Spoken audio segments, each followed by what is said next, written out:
Ladies and gentlemen, welcome back to Friday Night Live with your host, Jose. And that's Raphael. I'll take that. We We are your mental health experts for this organization for the next 2 or 3 hours. and So Lord, we are and Lord, repeating, and Lord knows we need therapy. we are imploring everybody that's in the chat later on when we put the link up to feel free to come on in and put your thoughts to words on the mic. We will bring that up in a moment. But I don't know, Chris. Do you feel like we're missing something right now? I guess so, but you know what I'm waiting on? So, I'm waiting for a win, and I'm waiting for the start. Just goddamn.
I'm sorry, Chris. I went a little too quick. I just said start the damn shows. It's not always this thing, so don't worry about it. Well, because then all of a sudden I saw you in the screen down below going, like this. I'm like, well, sorry. You got me short. So anyway, we started the show. So what it is, what it is. I didn't know. I heard you say that. I thought you were going to say something after that. You got all the words out. You said you want to start the damn show, and as soon as you said show, boom, I hit it. Oh yeah. So you didn't get cut off. You were good. You were good. Right. So we have somebody in the back eating the crackers and the cheese in there. So and all our celery, stop eating all our celery stalks and carrot sticks, man. Come on. We'll bring him back on. Yeah, what's up, Will? What up, baby? What's going on, fellas? Not much. How you doing? Good, man. Just ready for this therapy session, guys. I know you guys have heard about Dr. Phil, but now you guys are with Dr. Will and family here in this therapy session because that ass whooping we took last weekend, hey, we need more than one doctor in the house. We lost last weekend? Did we lose? It wasn't. Did we play? I'd be like, did we even get off the bus? Yeah, that's what I wondered. Did we play last week? Don't seem like it. We got fucking destroyed. So before we get going, I want to bring this up because I saw this today and I thought it was kind of interesting to bring up. So I don't know if you guys saw this or not, but Rated Superstar, kind of use that loosely, I think, right about now. Make it a little bigger. Crosby allegedly held a players-only meeting this morning, demanding before practice, demanding every player do better going forward, starting this Sunday at home versus the Titans. He's reportedly going to do this every Friday morning from now on. So we're at week 5. Well, sorry, we're at the start of week 6 here, and we're having a players-only meeting already. How does that make you feel, Chris? It's never a good thing when I have a players only meeting, especially this early in the season. Usually, the player only players meeting is for like to get out your grievance, your gripes, and complain and all that stuff. And they do this early in the season. It's a bad thing, really bad. I don't know what's going on in the organization, but they need to fix things. What do you think, Will? It's about damn time somebody has some accountability around here. You know what? It's a damn shame that Pete Carroll is not the one batting down the hatches, making it a coaches and team or whatever only meeting, because this is where it should be at. I'll be like, right now there has to be some accountability in the building. And honestly, Max Crosby doing it players only. It's a damn shame that Pete Carroll hasn't battened down the hatches and done it the whole freaking organization, because that's where we're at. Yes, sir. Well, they have their meetings. The coaches and the players, they have their own meetings. This is a meeting without the coaches. They won't talk amongst themselves. So Pete Carroll have their meetings, wherever they do it on. They have their meetings. This is, players want to talk about things that necessarily want to express to the coaches what they need to hear. I get what you're saying. And I get that you're saying, hey, players do their grievances, they talk about it, and they go like, hey, there's some accountability issues here. We're not playing up to par, or, what's going on here? Let's talk to the coaches. But what I'm saying is Pete Carroll also needs to have that with his coaching staff and sit down with his staff and be like, what the fuck are we doing? Like, are we up to standards to coach these guys? Because they look unprepared every week. And that is true. That's an accountability standard. So as a coach, you have to be like, hey, you know what? Either I'm having a meeting every Monday. If you say you're watching film, okay, if you're watching film and you're doing all these things, on Monday, your coaches should be in that room to be like, what did we do wrong? What do we have to fix? How do we adjust? Where's the adjustments here? Hey, we had Peter get injured. We had this guy that can't do this. Hey, let's come up with a plan. But you can't tell me that this is what they come up with, because this is shit every week. The best drive I've seen was the first weekend when I was with Jeff. And that's 4 weeks ago.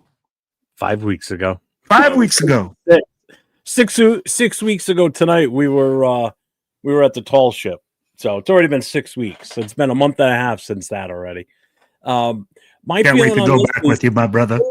If a player is already calling, or captains or whoever's already calling for a players only meeting, that usually doesn't bode well going forward, because usually there's some sort of distension in the locker room, and it usually takes someone with the vocal power like Max or whatever team captain or whoever's the leader of whatever team it is, not necessarily just us. This happens across the board.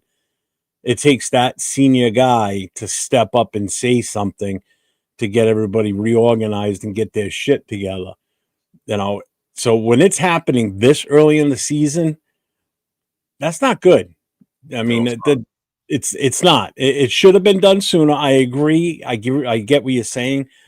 But for the way that it's happening now, with the way this team just seems to be so dysfunctional, it's not a good look for the team. Not at all. Nope. So I'm telling you, after Pratt got released, the first thing I said was there's going to be more dominoes that fall here. There's something else that's going to come down from this. And if it means we're releasing other players too that have some sort of a conflict with the coaching staff that we don't know about yet, like there was no rumor about Pratt before he got released. That came out of nowhere. Yeah, that was late. I like, well, we can figure out what was the reason. But the reason was that he didn't want to play special teams. He didn't want to play special teams. Well, I'm saying though, we didn't know when he got released. We had no idea why did he get released. He wasn't hurt. He didn't get to catch a plane out there to where they were at, Indiana. And what's going on? He was a healthy scratch the week before, and then he didn't fly out there. And then why is he being released? We didn't know until it just came out. Well, and that's why Mozart wasn't playing those first 3 weeks too, because he didn't want to play special teams. So that was his punishment. To ask Mozart to play special teams is ridiculous. Guy's never played special teams. He's 31 years old, and you're going to put him out there now. Can I ask you a question? You said two things there. Okay, you said one, we're dysfunctional, and two, we're talking about punishing players. The players that we punish, JPJ. Mostert. I'd be like players that don't make any sense that you're trying to punish.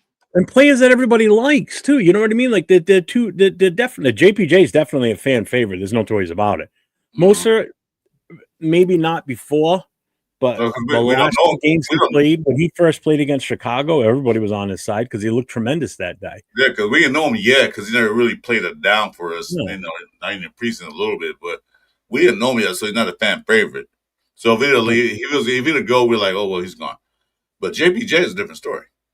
Everybody liked him as soon as he came out of college. Mm-hmm. You know, he didn't play it down yet, but he liked him when he came out of college. So let's do this first real quick. Let's hit the chat up. Let's see who's here before we get too late into this. Navman was here 3 hours ago. Robert Pena's in the house. Let's see. Tom Brady's here. What's up, Tom? Accelerator's visiting with us tonight. What's going on? Put your pants on, Brady. Yeah. Richard Schneider, what's up, my brother? John Pockets here. Good afternoon, gentlemen. What do you have today? Well, we've got whatever you guys want to talk about today. I mean, we all know it's going to be about the shitty-ass game last week and what we think is going to happen this week for sure. Dave Sosona, what's up, brother? Let's see. Oh, Early Rise is here. What's going on, man? OC Nation says, I'm heading to Las Vegas tonight. Gino and Pete better be ready to hear the F-bombs if they suck. Well, either way, have a good time there this weekend. We got a couple of friends of ours that do shows with us that are going to be there. Leo's going to be there. Yeah, make sure you buy him a drink. Yeah. Yeah, so it's 8:05, I think. Billy Davis is in the house. What's up, Billy? Hey, Billy. So what's up, Nation? Chris, Jeff, chat. What's going on? Jason Downs, the other third member of our Saturday night crew, the last call. We should have a fans only meeting. Well, that's what this is. This is a fans only meeting right here. This is our mental release, our mental therapy. Tom Brady, at least you beat New England. That's a good yeah, right? Yeah, and they're doing better than we are. Yeah. They look like a strong ass team. I mean, they just beat Buffalo in Buffalo. That's no easy task. Let's see. Gunsmoke Games is in the building. What's up, man? Jay's in the house from Just Raiders, baby. What's going on? Don't worry about the horse being blind. Just load the wagon. Well, we know who's blind on the team. That's Gino for sure. What's up, Dixon? You can't punish Gino. Everyone knows that. You can't punish Kappa. That's absurd. I'm not Bueno's in the house. What's going on? Friend Velvet. How you doing, sweetheart? How you been? God forbid Max takes any accountability. What's the under and over on picks thrown before Gino gets benched this game? I think he doesn't get benched till week 9. I don't think he's going to get benched. I really don't. I think even if he throws 3 interceptions, he ain't going anywhere. I think he's still going to be – Pete's still got – somehow he's got faith in him still. I don't know how. He should have been replaced this past Sunday. He should have been out by mid-third quarter. Game was so far out of hand. Get Pickett out there. Give him some time with the ones. It's all right. We needed to practice. Yeah. Gino still needed to practice in the middle of a season, in the middle of a game. Still needs practice time. It's a process. Remember that. It's a process. This all takes time. I swear to God, I'm tired of hearing trust the process, and this is a process, and they need confidence. Well, you keep throwing interceptions. That confidence is getting less and less every goddamn interception he throws or every sack he takes. How confident can you be as a quarterback in the NFL when you're playing like that? I know I wouldn't be. I wouldn't be confident as an offensive lineman knowing that my quarterback's getting his ass whooped behind me. Right? That's how dysfunctional we are. Accelerator says under 8 picks. What's up, Ja Raider? Check this out. Inside Seam, this report on Bills said that 4 teams are interested to interview Bills OC Joe Brady, Bengals, Giants, Raiders, and Titans. Let's go, man. Thank you at interviewing him. Oh, he's going to definitely be a hot commodity. Joe Brady? Yeah. No ways about it. And that's right there. What Dave just said. That's only a matter of time. I think it is. I think how much more frustration can he take? Let me ask you guys this. Do you think he eventually gets to that point? Start with Chris. Get to what point? Want out of here? Yeah. Well, Mac's been playing for us for quite some time now. He's only been through one playoff game, lost that. He's not here. He already got paid, got his money. He's not here to do anything else but go to the playoffs and try to win a championship. His timeline is short. He's getting older. He's getting more injury riddled. His time is now. If it's not now, then it'll be never. So him wanting to get out and go to a winning team that has a chance to get to the playoffs, and someone offer, I think he'll take up on it. Well, I mean, yeah, you're right, too. He doesn't have much time left. He's got very limited time left in that position that he plays to have that chance. He ain't going to get it here. I can tell you that right now. Not the way we're going. I don't see us in the Super Bowl anytime soon unless we have some sort of a goddamn miracle. Well, what do you think? You think it's going to takes how much you think it's going to take for him to say, you know what, I can't do this anymore?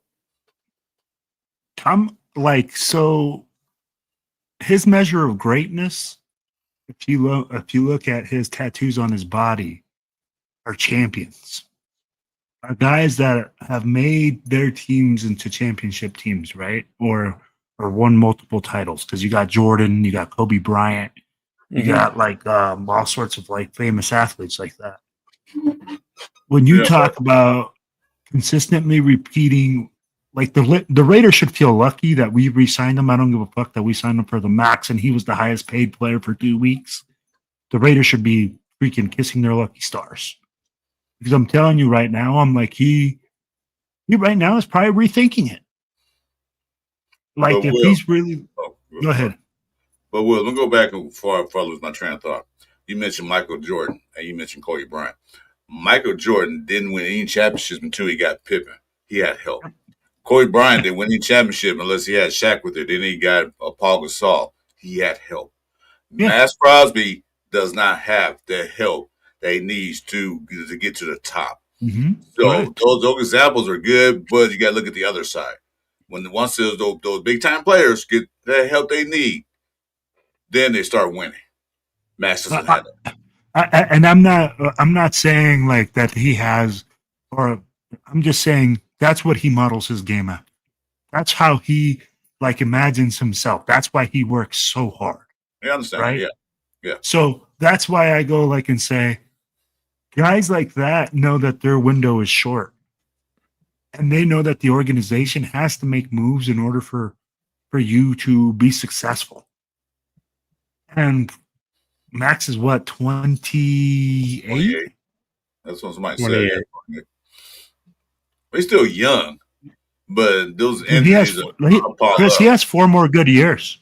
He has 4 more good years. But those injuries are pile up. I don't want to see him get totally hurt, and that's it for his career because he won't come back from a big time major injury, and then it'd be useless. How long do we have on the contract with him? What did we just sign him to? What was the extension? How many years? 3 years. 3 years, right? So if Will's saying he's got 4 more good years, 3 years of those are going to be wasted on a team that's not going to win shit. So now his window's even smaller by the time his contract ends with us. In Get the Chili says, I think Max rides it out and goes for the all-time sacks record. Here's the thing. He's got to get sacks in the first place to do it. That's the problem. And he's not getting the sacks. He hasn't had more than 14 sacks in a season in his entire career. So it's not like he's a sack machine where he's going to be, even coming close to that sack title. That's not good. I don't see that happening with him. I don't. He's already. Who's this guy popped in? Who's this dude? What's up, Mario? What's up, Jason? Hey, Mario, what's going on? Jeff, Chris, Will. What's up, brother? Yeah, and if people think he's not going to leave because he's got a Raiders tattoo, you crazy. He'll leave. That's got nothing to do with it. Yeah. I'm okay that this team will at least give him an interview. Oh, he's talking about Joe Brady. Rorschach's in the house. What's up, Rorschach? What's up, Neil? Lunatic's in the house. What's up, Lunatic? What's going on, brother? Lou. What's going on, Lou? Who else do we got here? Wish I was 28 again because that's when my pullout game was Pro Caliber. I wish I was 20 again so I could start over again and do things I regret doing now. But back By then, the time I was 28, What's I up, was Raider? already, I had my 2 kids and I was done already. So that was it. Going out. That was it for me. I pulled the Gino. 2 plays and we're done. That was it. 2 and out and done. So you threw an interception. No, we never snapped the ball. Just stopped it too. he just ran the clock out. That's all. Just ran it out. Which in turn caused a delay of game. Took a knee. Yeah. Nope. 2 kids was enough. 1 boy, 1 girl. Perfect family as far as I'm concerned. We were done. Done and done. Max Crosby will be jumping up and down if we send him to the Lions. Oh yeah, there's rumors. We brought it up last night on with Nate and I last night on our show. You know, there's the rumor of the 49ers piquing some interest. Whether it's true or not, who knows? But it's out there now. If you look at just the possible fits for him, you know, Detroit. My God, him opposite of Aiden Hutchinson. Now, that's a guy that I wish we had on the other side of him. That's the guy we should have drafted a few years ago. I would have loved to seen him out there. You know, that would have been a beautiful thing watching him, the 2 of them together. That's why What's up? Detroit would make a perfect spot for him. You know? What's up, Neil? Gino puts up 270 and 4 picks this game. I'm calling it out, God. If he has 4 interceptions and doesn't get taken out, Oh man, God, no. then that just means that Pete's just here to just let him play as much as he can. I can't even understand why he would still keep him in. No other coach would tolerate this. Nope. No other coach would have already made the change. Look what the Giants did. They pulled him out quick. They swapped their quarterbacks. And did you see? I've never seen this before. Did you? I didn't see it until today. Did you see Daboll go up to the blue tent while Jackson Dart was in there? Yeah. While Russell Wilson was on the field. Scatterboo too trying to go in there. Out. He was over there trying to find out hey, are we getting him back? Because I can't deal with this Wilson guy on the field, basically. That's what it made it look like. Yeah, Scatterboo went there to check on him. They kicked him out, get out of here. Well, we need him back. I've never seen a coach go up to the blue tent like that and poke their head in and basically hey, can we get him back now? I can't watch this jackass out on the field. Yeah, the fans are booing Wilson too. Damn. Oh yeah, they booed him. The quarterback is hurt. Jackson Dart's hurt. He hasn't come in. So why are you booing? He got no choice. Yeah, I hope not, Neil. The Raider Nation needs this win to have at least some semblance of feeling like the team's trying. Together. If we go out and lay an egg this weekend, we're cooked. We're cooked because then we got the Chiefs next week in KC. You know, so that's no easy task going there to play them, especially when they get their final piece back. They get Rice back. The way we're playing, we're going to make Kansas City look like a superstar team. KC will get the next win because I don't think they're winning this week. On our schedule pick early in the year, I told you Tennessee probably beat us, and I'll still stick with that. So I don't know. But if the Raiders do pull out a win, I'll tell you what I'm going to do, guys. I'm going to shave my head if they win. You know, the way we do shit around here, they'll probably go to Kansas City and either win or almost win the motherfucker. You like that, Will? Yeah, I heard that one. But so let's be real though, guys. I mean, this team, man, is just so bad that it looks like we're fighting for the first round or for the first pick of the draft. We're not fighting. We're doing it really easy, man. It's not a hard I mean, it looks like we are doing it intentionally to ourselves, right? Think about it. You don't pull out your quarterback who has 3 interceptions in a game. You fight with your best offensive lineman. Yeah, right. You cut a guy because he didn't want to play special teams because I don't know what the hell happened. You punish one guy for not playing special teams by sitting him as a healthy scratch for 3 weeks, but don't tell anybody that until he actually comes back. You know, so I just don't know where we go from here. There's no easy fix for this shit. There really isn't. All right, Jeff. The easiest fix, if you had to say one, would probably be just benching Gino right now because he's lost his confidence. Jeff, it's that time. I'm gonna go ahead and send the invites. Yeah, go ahead. I'm done with Gino, man. Me too. I was never on the Gino boat to begin with. I kind of kept my mouth shut on. But Jeff, who do we go to? Kenny Pickett? Kenny Pickett? We go to Cam Miller? Did you think he's injured? When we picked up Geno Smith, do you think he was a better option than what we had last year? Than what we had last year? Yes, I did. Yeah, I thought it was better than we all said that, but we're getting the production of fucking twice. At this point, we owe Minshew a fucking apology. I said we've got a better quarterback back there, but let's see what happens. You know, I wasn't sitting here all like, oh, we're going to win a Super Bowl with this guy. Some people were on the delusion that we've got this great quarterback in Geno Smith. I don't know about that, you know. Okay, so I sent the invitation out, guys. Welcome to join in, ladies and gentlemen. It's been to my chat as well, so you're welcome to come in. What's up, guys? How you guys doing? What's going on? So the way I see it, I'm sorry, somebody trying to say something? No, go ahead. The way I see it, there's two keys to victories this week. The first is to review everything we did last week, and the second is to not do any of that stuff. That's basically it, man. Do the opposite of everything we've seen last week, and we'll have a chance in this game. That's the only thing I can really think of. But I don't even have a lot of confidence for even this game. I'm with Jeff here. It's not going to shock me at all if we lose, and if we lose even big. Well, I already said early in the season they probably lose to this team. I already said that already, and I'm still sticking by that. I don't see it.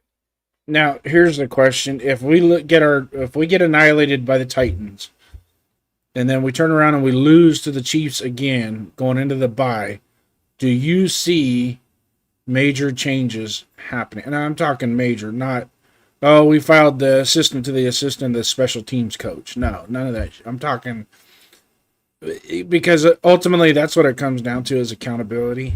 Yes. Why this team is not playing the way they should be playing, because every man in this right here that I'm looking at on the screen, every man said, this feels good. We finally got adults in the actually have adults in the room. And don't get me wrong, I was one of them. And I thought just hiring Pete Carroll with his staff would at least get us three more wins with the roster that we had.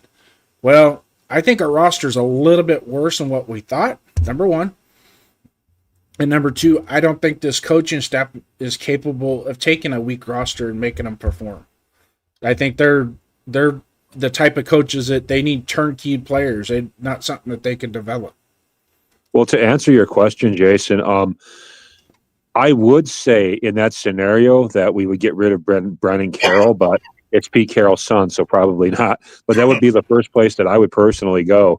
Yeah. Well, if my son worked for me and was dog shit, I'd fire him too. Me too. I was saying, my son, I don't care. You're still my son. That doesn't change anything. But you can't work here no more. It's the same thing. Like I said, my son, I've had a business and I'm running an operation. My son's not performing the job I hired him at. He can take a walk. Like Jason said, he's still my son. I still love you, but you can't work here anymore. You got to go. Yeah. Chris, you see who's in the chat? Yeah, Timu Kettle. Yeah. What's up, Timu Kettle, Trippy Soul. The line has been decent the last 2 weeks, though, so maybe Brennan Carroll's getting it together. I don't know. There has been some improvement, except for Meredith. Meredith is still... He's got terrible. No ass. He's got no ass. He's getting blown up. He gets blown. As soon as Gino goes under center, he's getting his ass. They just line the biggest guy up over the center, blow him up. And he's on skates. Now, John Reid is saying pretty much what I agree with. Why do you want them to? Not that one. He says we got to at least try with Pickett. Never know what he can, how he will perform. He might, and it's true. He might throw for 3 TDs. He might surprise us. You never know. Not saying he's gonna, but you don't know. You know, it could be that spark that the team needs. Maybe that gives more confidence to the offensive players out there, knowing that, hey, it ain't Gino out here right now. Let's see what this kid can do. You know, let's give him a shot. I'm not Yeah, saying he's the Did answer. you see? Did you You see? gotta try something. Something has to give. Did you see 805 Chris and Severe show the game breakdown? I watched it with Yeah. those guys.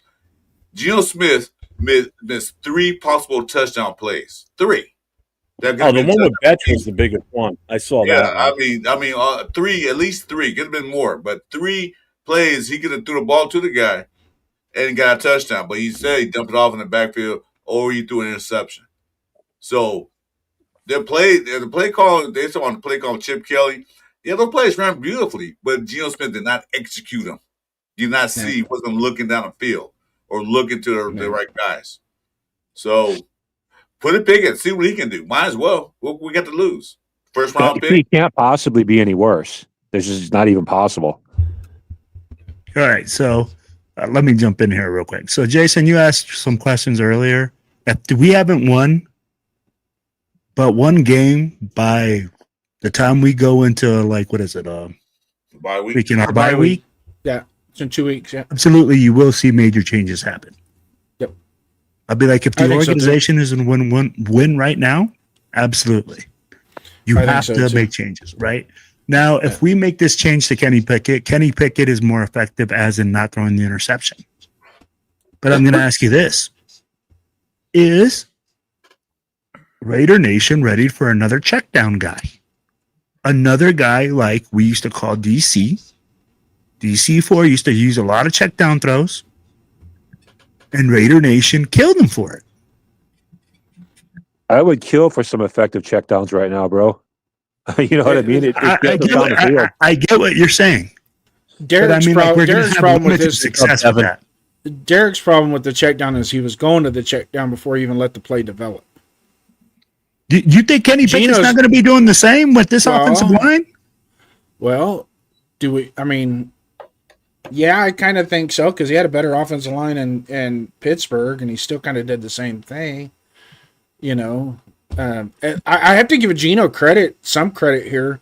He's not afraid to throw the fucking ball. It's just where he's thrown it is not good. It's in the multiple coverage. Can I just get the fluff for 1 second here? Devin's in the chat. Those of you that know who he is, he's the father of the little guy there, Raider. Their daughter that was just born a few months ago, Jasmine, she's back in the hospital up in Dallas. Oh, snap. Yeah, well, she's got seizures because of it's all related to from when she was born. She was oxygen deprived at the start because her lungs hadn't fully developed. So she was in the hospital for a couple of weeks after birth, but she's been having seizures on not so much a regular basis, but it's going to be common for her going forward. So they had to bring her back up to the hospital. So Jasmine's been in the hospital for the last few days. He reached out to me the other day. I just wanted to bring that up now that I know that he's in the chat too. I wanted him to be aware that we all know that. So he's on his way back up to Dallas now to be with Jasmine and the rest of the family. Yeah. Thing is, he's traveling back and forth because he can't take any time off because he's got his job back. And he just can't take the time off right now, so he has to. He's forced to go back and forth. So it's the guy's tired. You know, just wanted everybody to be aware. Just stay emotional. Our prayers are with you. Yeah, Devin, lots of love and prayers, brother. Yeah. Yeah. No. You know what Gino was reminding me of now? Do you guys remember Rex Grossman from the Bears? Yeah. Same thing, except older. Rex Grossman, I swore one time throwing interception to himself. Yeah. What'd you say, Jeff? Haven't heard that name in a while, Rex Grossman. Well, I'm from Milwaukee, so that's close to Chicago, so I saw a lot of his games. Yeah. I'm pretty sure he threw an interception to himself one game, if that's even possible. Like he would have games like 1 for 14 for 8 yards the entire game. I mean, it was crazy. Yeah, it was. Yeah, he was bad. He was XFL bad. Worse than Ryan Leaf. Worse than any bad quarterback you could think of, really. Yeah. All right, back. What's up, Mo Val? Yeah. No, I truly think if Pete Carroll needs to. I know he's ride or die with Geno, but there's a point in time where he's got to walk over to Geno and say, "Hey, look, I owe it to the other 10 guys on the field to try something different. We're going to bench you." Well, I said it in the chat it- yesterday. If Gino throws 3 picks in like the first half, he'll have no choice, right? He's got no choice. Absolutely. He will lose all credibility with the other head coaches in the NFL if he doesn't do that. Well, And I would we also all like know to that the think- head coaches they like to compare themselves against other head coaches in the NFL. And Pete Carroll, if Pete Carroll doesn't rise up and do that, make that decision, then other coaches are going to look at Pete Carroll like, "What are you doing?" Well, You I would were- also like to think that there's going to be a phone call coming down from the owner's booth saying, "What are you doing?" Yeah. Whether Mark Davis gets involved in that aspect, or if it's someone else in the ownership pool that Yep. says, "Hey, this is," because it's not helping the fan base. It's not helping the organization when the fans are ready to just walk out and they're pissed, they're booing. That's not what you want in your home stadium. You don't Yeah. want that shit there. It's one thing if the guy gets hurt, like what happened in New York yesterday. Dart gets hurt, Wilson comes out, they stop booing him right away. It's because they don't want him. They're hoping that Dart's okay so he can come back out on the field. That's a different situation. This here, they're booing this guy because he just sucks. He's just not that good. He's not what we thought he was going to be. Everybody got this false hope that we were going to be this great team this year because we finally got our quarterback, and that's the narrative a lot of people were pushing. We got our quarterback. I bought it. We're It's going to not be good. the quarterback. It was a stopgap quarterback to allow us Yes, to thank build. you. Yeah. Yeah, nobody was And claiming that even Gino that- Smith was and- Drew and- Brees, but And with What's the up, game, JE? I wish we could, brother. JE says, "Hey, let's bring back Ken Stabler, Cliff Branch, Howie Long, Greg Townsend, and Lester Hayes." Fortunately, 2 out of those are no longer with us. LaMonica is still alive. fuck, I'd be LaMonica's okay with still Mark. alive. I'd be okay with Mark 90. Wilson right about now. Oh, Man, I don't remember fan morale ever being this low. Even like in the late 2000s when it was just 3-win season after 3-win season. Even then, I don't remember it being this low. Like this is Yeah, like the you know lowest why? enthusiasm you I've ever seen. I'll tell you exactly why. It's because of this. It's because of what we're doing. It's social media. Information's available so fast. You go back to the days of where it was strictly news and newspapers. You didn't have groups of fans together from other parts of the country like this. Most of the guys on the screen are from the West Coast. I'm over on the East Coast. So I can communicate with Jason in 2 seconds. Using my thumbs on my phone or being on a screen like this with people from all over the country and sometimes when off of Costco, all over the world, talking about how dysfunctional this team is. You didn't have that back then. So I think there's more information about players and about the organization now than there ever was before social media. So I think it's easier for fans to fire off their negative take on things or their disgruntledness with things with the team. And so that Which in has a turn- huge impact on that.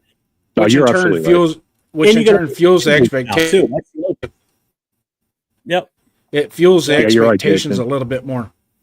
Have- And having when we have the information is so quick and so easy for us to get, and then we look like let's just go to the draft board last year. We picked 6th in the draft, right? Look at the 5 teams that were in front of us that drafted, how much they've turned around. The Jaguars. The Jaguars are a legit fucking team, man. And what did they really do now? They got a new head coach. That came in with a whole philosophy and they had a good draft though. I mean, And they had a quarterback. Yeah. Well, he's making the most out of that quarterback. I could tell you that right now. Oh, That- I mean, and that's what he's makes a good head coach. Yeah, So kudos to there's your coach of the year runner right there. What Did the he's done. Saints pick ahead of us? I don't remember. No, they picked behind us. Yeah, I think they were like 8 or 9. I think. Yeah, they went with Tyler Shuck. I remember that.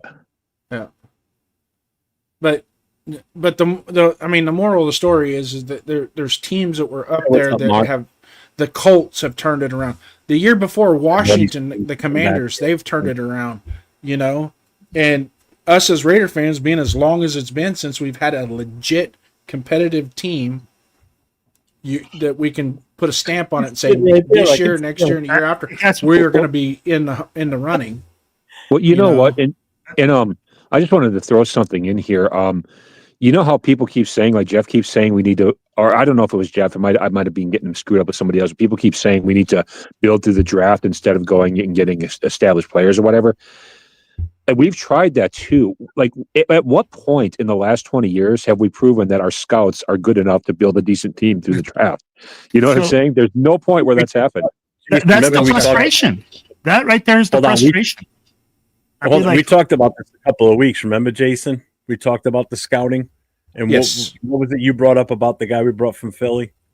So Brian Hunt was actually, he's a pro player scout, not the college scout, but the pro player scout. So, and we picked him up after the draft and just before training camp. So he hasn't, I mean, I think he hasn't even got his second cup of coffee yet with the team. So we got to kind of let him drink some more coffee and get settled down in his office before we start, and he comes from the Howie Roseman tree of thought, along with Spytek. Spytek comes from the same, so we kind of got to let those guys settle down a little bit. Just to your point with the scout, Will, you can touch on this with me. I'll have you come in here with me, and you can understand that for the rest of the Raider Nation who's in the chat, there's an overlap in the scouting department and the new regime and the new front office. Yeah. So a lot of the stuff that Spytek had to use, his scouting reports, Tampa Bay didn't let him take his scouting reports with him out at the building. He had to get his own.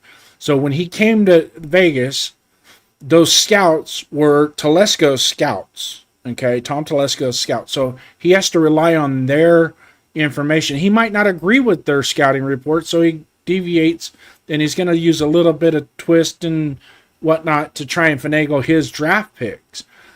If you go back to what Spytek did this draft, he really, in all honesty, only put the effort into Austin Gentry. He went to his pro camp day.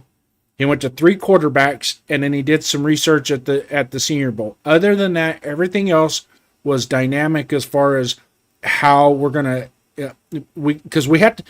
He even said it. He has to build a roster because there was only so many people under contract to begin with when he got here. So he's not going to be able to draft 35 players. You know what I mean?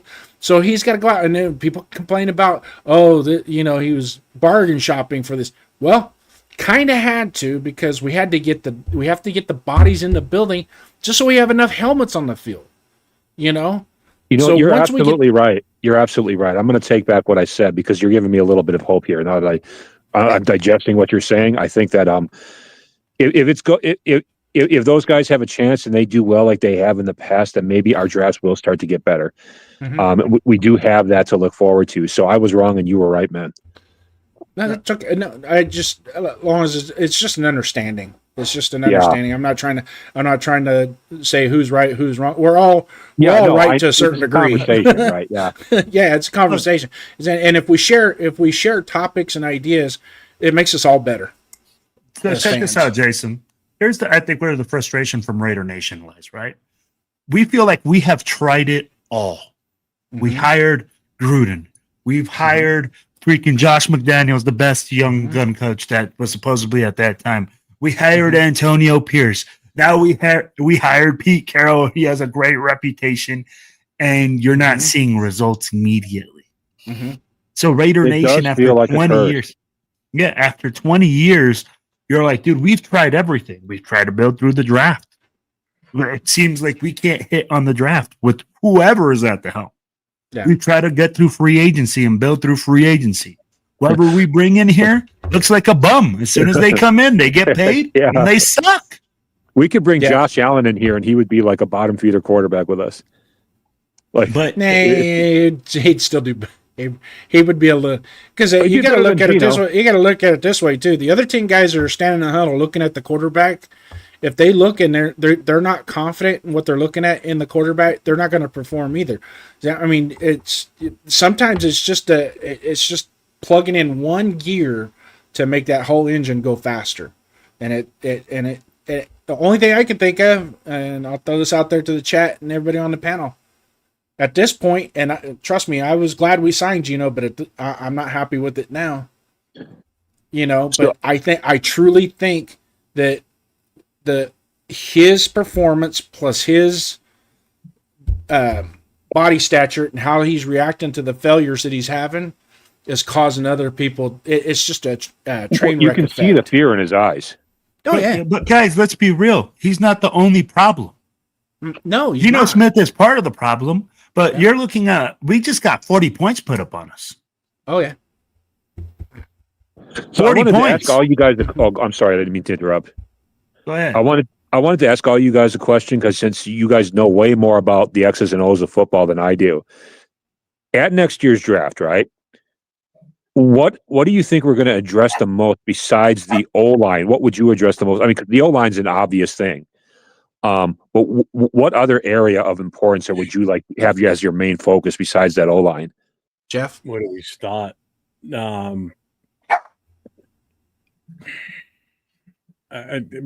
got to get some youth at linebacker.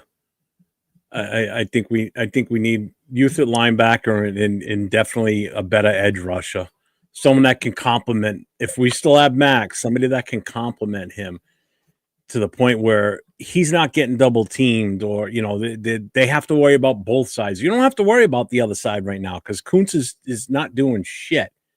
No. He's been invisible out there, so somebody to complement opposite of Max. I know some people are going to say our secondary, our corners are weak. There's so many spots that we need help with. There really is. It's like, yeah, we don't have a strong spot anywhere. Priority's got to be offensive line because you've got this shiny new running back there that you want to be able to use. And if you don't open the holes for him and have that protection on that front line, it's all for nothing. We already blew it by drafting him and not having an offensive line game plan set up because they didn't have a game plan. Because we went into training camp and we still didn't know what the hell we were doing. We brought in a guy with Kappa who had his worst year ever in his career, brought him in for some god-awful reason, paid him a shit ton of money, and then you start fucking around with JPJ and moving him out of position. So that offensive line needs to be solidified, plain and simple. I don't care if we draft 2 offensive linemen in the first 2 rounds. If that solidifies that offensive line and gets that offense firing on all cylinders, guess what? That takes the pressure off the defense immediately anyway. Yeah. Because if you sustain drives, the defense gets a fucking break. The other team's defenses take the beating all game long. Right. And we can still get some really good D linemen in the 4th, 5th, and even 6th round. So yeah, offensive linemen in the 1st and 2nd round. I totally get with that, but I'll let the rest of you guys answer now. I'm going to tell you guys like this. Fuck all this noise. Let's get a quarterback. Why are we sitting here debating the same thing, going after doing the same song and dance? So you want to take a quarterback in the first round? In the first round? If we got a guy that's possible that we look as a franchise guy, hell yeah. And we're right back. I'm going to ride with Geno another year. Are you going to ride with Geno another year?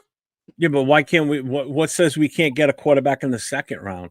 Or 3rd for that matter. Because you're going to get because we're looking at a franchise guy. Yeah. If you're saying that we can get a franchise guy in the 2nd, then let's get him in the 2nd. But I don't see too many franchise guys coming out in the 2nd round that are pre-evaluated that way. More than likely, we're going to have a top 10 pick. Let's face it. Or we're going to have a top 5 pick more than likely this year. Okay. The way we're going. So you want to use that number 1 pick in the 1st round that we're going to have, our first pick. You want to use it on a quarterback when we're going to be in the same boat. We're going to have a great shiny quarterback and a great shiny running back with no protection up front. But you're saying no protection. We can pick up protection in the 2nd and 3rd. You said it. You're going to let me finish now. So you're saying to grab that quarterback. So now we're going to put a rookie quarterback out there with a 2nd-year running back, a 3rd-year tight end, 2 2nd-year wide receivers, and a half-ass offensive line, and you expect the offense to be better? Now let me hit you with this. Hit me with so what? You're gonna get an offensive lineman. You're gonna put Geno Smith back there, and he's gonna collect 35 interceptions by the time Game 5 comes around. Well, who says it has to be Geno? Right, but here's the thing: why can't we upgrade the line in the 2nd and the 3rd round? Because tell me a quarterback that has had success immediate impact on their team that has been drafted in the second and the third round. Well, what Jeff is trying to say is that we could draft a quarterback who has like the next Joe Montana type of potential, right? But as a rookie, he is going to get smashed behind this line anyway. So we understood. We got to shore up our line first before we really do anything. But here's the thing: there's more offensive linemen that are going to be effective in those later rounds than there is quarterbacks. How do you know that? We thought that this How year. many quarterbacks are coming out in the draft? I don't know. I don't even look A at lot it less yet. than offensive linemen. Looking at that, in my eyes, anyway. If you're looking at it, there's more offensive linemen that come out per year than quarterbacks, and especially top tier. Are you echoing, or is that just my phone messing up? I don't know. I'm echoing on somebody's phone. It's actually my mic. I'm adjusting it right now. All right. Okay. So yeah, I haven't heard from Jason or Chris yet. What's your opinion on what you would address in the draft? You Go guys, ahead, Chris. Go ahead, Jason. You know. Go ahead. I think he froze. He's adjusting his mic right now or something. We're just in the draft. Yeah, Well, what would be your highest area of focus? My thing is this. I'm with Jeff on the linebacker crew. Our linebackers are kind of older. They only got 1-2 years. I'll get a nice tell. We did sign 2 linebackers the other day, but I was definitely linebacker and beef up that defense. Offensive line, beef it up because these guys are way too small. They is getting pushed around. We need to get some guys in there that can not get pushed around. So offensive line, and some defense help because that's what we need. Okay, quarterback. What Will was saying is fine, but I wouldn't take quarterback in the first round. Like Jeff said, anybody like a lot of people saying, we'll be right in the same boat. You're gonna throw a rookie out there with a bad offensive line, and he's gonna get shell shocked, and he'll be useless for the rest of his career with the Raiders. Okay, Geno Smith might not be the answer, but at this point in time, we do need a quarterback. I say draft a quarterback every year, but not in the first round, not in the first 2 rounds. Because I'm looking at college football right now. There's only 2 quarterbacks out there that stands out to me. The dude from South Carolina is another guy that's watched. But are they worth the first round pick for us? Absolutely not. We had a golden opportunity back when they drafted Penix and Bo Nix and all those guys. We had an opportunity to get one of those guys, but we didn't. So doing it now, it's a little late. If you draft a quarterback, who does say Pete Carroll won't start him anyway? If Geno's still there, he's not going to start him. So instead of wasting that pick, get some help on the defense and offensive line. We got a running back, and we also need another receiver, a good strong receiver, because Lord knows that Thornton, I thought would be a good receiver, but the guy is weak. I watched a couple of games where the D-bag, he tries to put the push, and he's pushing, he took a step back. I'm like, what the hell? Get some muscles. Maybe he'll build up this year, but, we get a stud receiver. He doesn't get a whole lot of separation anyway, a lot of times, what I can see. No, he doesn't. None of the receivers do, except for maybe Tucker. That's it. Well, what about you, Jason? You're the last one to. You're the last man up here. If in the first round, you always pick best player available, no matter what. So that's gonna be your golden child, is your first round pick. So it has to be the best player available. So if it's a strong safety or a corner or a tackle or usually guards aren't going to be rated as a top 5 pick. Quarterback, if it's a quarterback, do we need a franchise quarterback? Absolutely, we need a franchise quarterback. Yeah, I'm not denying but that. with Jeff hits the ball out of the park with this is why go get a stud quarterback that all he's going to do is be running for his fucking life for the next 10 years. Well, exactly. Yeah. So it's not going to do him any good. It's not going to do us any good. And he's going to want out of town in 1 year anyway. Then we're going to be saying, "Oh, he's a bust. He ain't a bust. He ain't got no." How do you call it? How do you call David Carr a bust? You can't. The poor dude didn't have a fucking chance, man. So, I, as you said, best best available player. What's that? Where he yeah, runs? Jason, you're echoing. Yeah, no. Yeah, I had to take my earbuds out, and they fucking died. Okay, so the best player available. What if it's a running back? Do we take him? No, Yes. a running back. Why? Why would you? If you're using his logic, of best player available, yes. Mozart and Genti is going to be a good double punch for years to come, though. Mozart Hold won't on. be here next year. No, he won't. The way Yeah, I that don't- teams build like that, right? The way that they go, if they go BPA, it doesn't matter if you got a good left tackle. They're still going to take the best left tackle available, right? Because they're Can I do looking this at it real as saying, quick? Before we get too far into this, all right, you guys are talking about, I'm just going to read through the list I looked at who's the free agent offensive lineman, regardless of position, for next year. Okay. Oh, this should be good. With their highest salaries going down. Okay. So number one, and I'm going to give you their name, the age, and what team they're with right now. I'll give you their position. Braden Smith, right tackle, 29 and a half years old with the Colts, 17 mil a season. Jonah Williams, right tackle, 27 years old, Arizona, 15 million. Joel Bitonio, guard, 33, going to be 34 years old soon. Cleveland, 15 mil. There's 3 Cleveland offensive linemen here. 2 guards. Wyatt Teller, guard, 30 years old, 14.2 million. Cam Robinson, left tackle, 30 years old, Cleveland, 12 mil. Rob Haverstein, right tackle, 33, the Rams, 11.5. Kevin Zeitler, guard, 35 years old, Tennessee, 9 mil.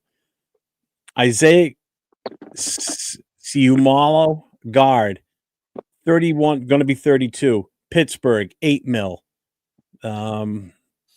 Another center, Connor McGovern, 27 years old, Buffalo, 7.4. A center all the way down here, Ethan. I'm looking at guys that we need. So left tackles now. There's only one left tackle that's a free agent that's up high. Kelvin Beacham's another left tackle, 36 years old, Arizona, 4 mil. So I'm sorry, but these names for the offensive linemen don't jump out at me. Okay. A couple do. I mean, El Menor, again, right tackle, 30 years old. He's with the Giants right now, 7 mil. Evan Neal, a guard, 25 years old with the Giants, 6.1 mil. So that's probably a rookie contract if he's 24. So, yeah, he must be he's 4 years so in. who would be a free agent quarterback? Free agent quarterback? You're not going to like that list because I'm going to bring it up right now. This is going to be funny. This is going to be comedy. That's worse. So free agents, Daniel Jones, Aaron Rodgers, Russell Wilson, Marcus Mariota, Zach Wilson, Tyrod Taylor, Joe Flacco, Kenny Pickett, Jimmy Garoppolo, Mitchell Trubisky, Case Keenum, Trey Lance, Josh Johnson, Carson Wentz, Josh Johnson? What? Teddy Bridgewater, Gardner Minshew, Tommy DeVito, Sam Howell, Jake Browning, Skylar Thompson, Kyle Allen, Malik Willis, Brandon Allen, Josh Johnson. That's it. I didn't even know Josh Johnson was still in the league. Yeah, he's probably, I don't know what. There you go. That's how bad it is. You guys wanted to know what I was going to kind of add and kind of what I was asking you guys all about what you would address in the draft. I want to set up this question: like, what round do you address of the pass defense? Because I feel like that might even be more important to address than the defensive line, just off the simple fact that if we can get ourselves a shutdown pass defense, then it won't matter as much if our line isn't great. You know what I'm saying? So you're talking like defensive back, like corner, or are you talking safety? Corner and safety, really, but corners for sure. So I would look at it at corner. That's probably where you're going to first look at it because that's probably the biggest weakness we have on defense. But honestly, it all depends on like he's on a rookie contract. He's still got time with us. Like it all depends on what you prioritize. What's up, Donut? If you're talking like corners, man, the top flight corners are probably going to go in the first round. You know, Well, but they're if you, always going to be hot commodities, especially in today's NFL. Those are one of the first ones that are going to go. That's a no brainer. but I don't think the Raiders put him at Unless that. teams have a specific need, obviously. But other than that, the corners are going to go quick. If I'm doing it, okay, and that was the only position of need, or if with the Raiders right now, if I was the GM for the Raiders, I'm really like looking at it in the third round. Why? Because I see too many weaknesses. As in, I can either, like we said, we can pick up an offensive lineman, we can pick up a quarterback, and I'm looking at a franchise. If I'm looking at a franchise left tackle, if I'm looking at a franchise QB, I have to take those guys. Yeah, So, who's out I there mean, for corners? Read that comment right there. You just said it. And the Cowboys are going to scoop up all three in the first round with all those picks they got for Micah Parsons. Jeff, can you pull up who's out there for corners? For corners, yep. Let's see. That's got to be a better list because there's some good corners out there right now, man. I will tell you this: the first three are all over 32 years old. Jimmy Ward. Well, again, they're ranked by salary. They're not ranked by how good they are. They're going highest paid to lowest. Okay. Jimmy Ward, free safety, 34 years old with Houston, 10.5 mil. Darius Slay, 34, going to be 35, Pittsburgh, 10 mil. Jonathan Jones, 32 years old, Washington, 5.5. Amik Robertson, 27, Detroit, 4.6. Jair Alexander, 28, Baltimore, 4 mil. Eric Stokes, us. So he'll be a free agent. So we either have Jair Alexander would be a great pick for us, brother. Who? Jair is really good. He's the one that was injury prone that everybody was going gaga over. No, I think he played with the Packers. Yeah, he was with the Packers. All right, that's the one then. I think everybody was like, "Oh yeah," but he was like super injury prone. He hasn't played many games in his career because of injuries. It's not good. Then you got Kaiir Elam, Cater. I don't even know who some of the Greg Newsome, Xavier Howard with the Colts.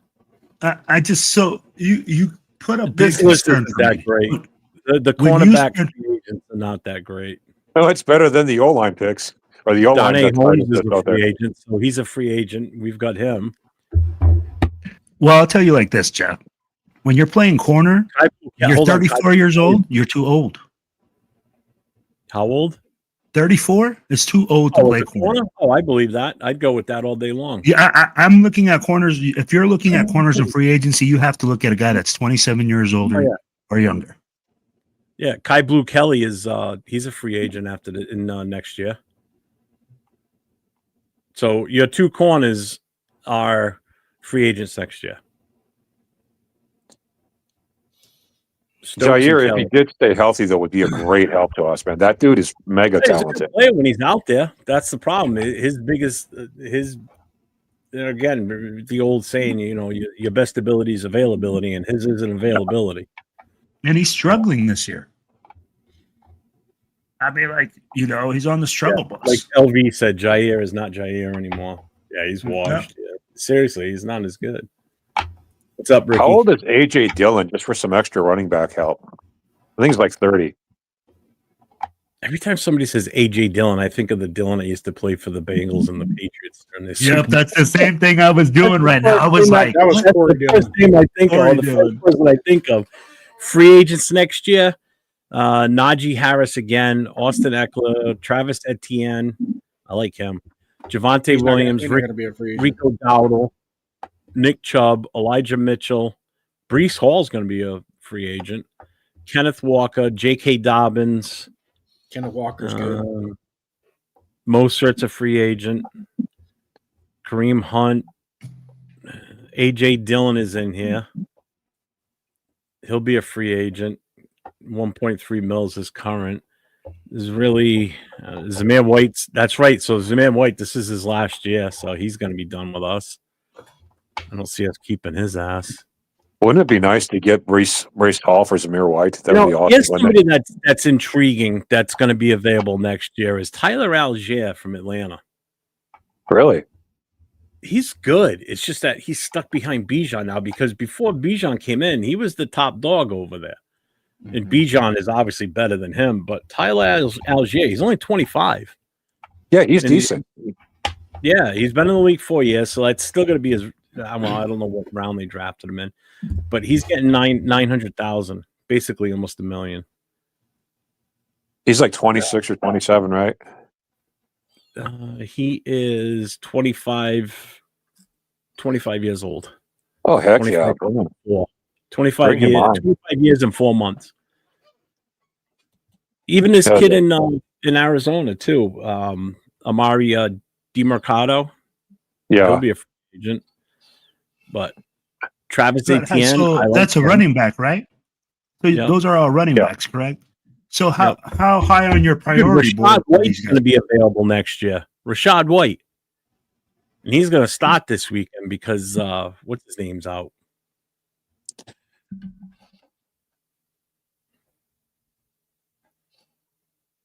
I kind of like to cheer for the Cardinals too, just because the Bidwells are such pieces of crap as owners that I like seeing the players overcome all that stuff. You know what I mean?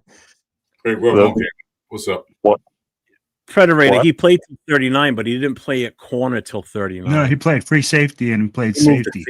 He couldn't stay at corner at that age. No way.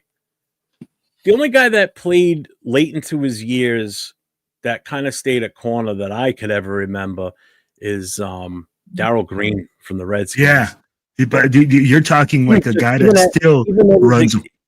Yeah, even in his later years, he was still so fast, man. Dude, he's still fast now. Oh yeah, he could. Al Harris, I think, did it till like 36 or 37. Yeah. I mean, Al Harris wasn't a superstar or nothing, but he was pretty good. Yeah, I'm telling you right now, Darrell Green is a monster. Like that guy was like 55 and still running a 4.2, like a 4.2 or a 4.3 40. Welcome in, Nate. How you doing, buddy? Oh, man, what up, baby? Look at that. Look at that sexiness over there, bro. Was cooking, good looking. Got that big old brim on his hat. That reminds me, did you guys hear? I saw a news story about like in Boston, I think it was, like a 50-year-old man is playing for a college football team. It's like his dream, and he's been training for it. And he's like starting on a college football team now. I think it was in Boston. Yeah, I did see that. I think. Yeah. He's a 50-year-old freshman. Yeah. You saw that video about Jeff too? It was Jeff. That's who it was. That was Jeff, bro. You didn't know? Offensive lineman. It won't be me because my fucking it was an offensive lineman too. My right knee's been acting up big time, and I looked it up and how long an ACL replacement's historically good for. It's anywhere from 15 to 20 years. I'm at 24 years since I've had the surgery. My right knee is playing on me again. I may have to go fucking back in to see the fucking doctors. Was that a football injury, Jeff? No, that was with the fire department. I slipped on ice and snapped my ACL. I went down. Yep. Damn. We were at a house fire, and I was walking he across. Was jumping out of a burning building. Yeah, make it good. He's jumping out of a burning building, saving 2 cats and a dog, and freaking grabbing the old lady out of the bed, and then he slipped down the freaking stairs. Yeah, that's because there was Dunkin' Donuts sitting in the fire truck waiting for him. Hey, Frank Webb is in the house. What's up, Frank? Ardell's here too. What's up, Ardell? So, do you guys believe the D line is more important to address than the corners, or you want me to know? You want me to tell you? No, well, we said that in the whole D line. Some of the guys are playing okay. We need another edge rusher because, like I said, Kuntz is the MIA. Max need help because they're gonna keep double, triple teaming them. So if we can get that other edge to perform like he's getting paid to do, then maybe not. But now, we need another D-line defensive end because Kuntz is not stepping up. So we need a miracle. That's what we need. We need a fucking miracle. Yeah. There are no areas of strength on this Nate team. on notice right now. Nate, you're on notice right now. Just pay attention and follow along with me. I'll bring you with me into this. No, damn. Here we go. All right. You forgot to say son. Damn. Yeah. Listen, son.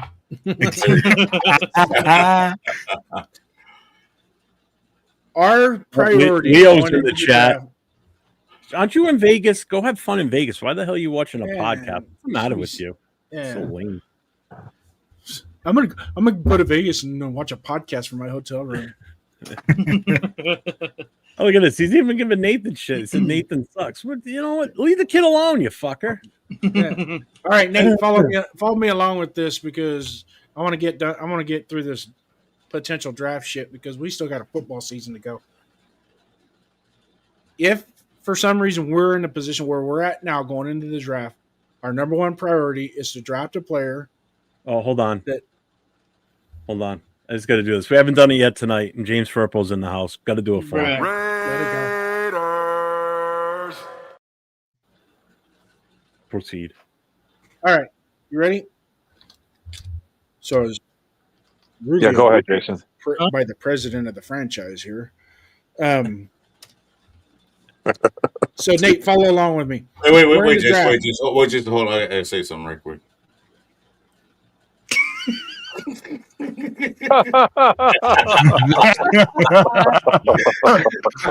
Go ahead. I'm following you. I'm following along with you, So, but anyways, Nate, what we're gonna do here is follow along with me.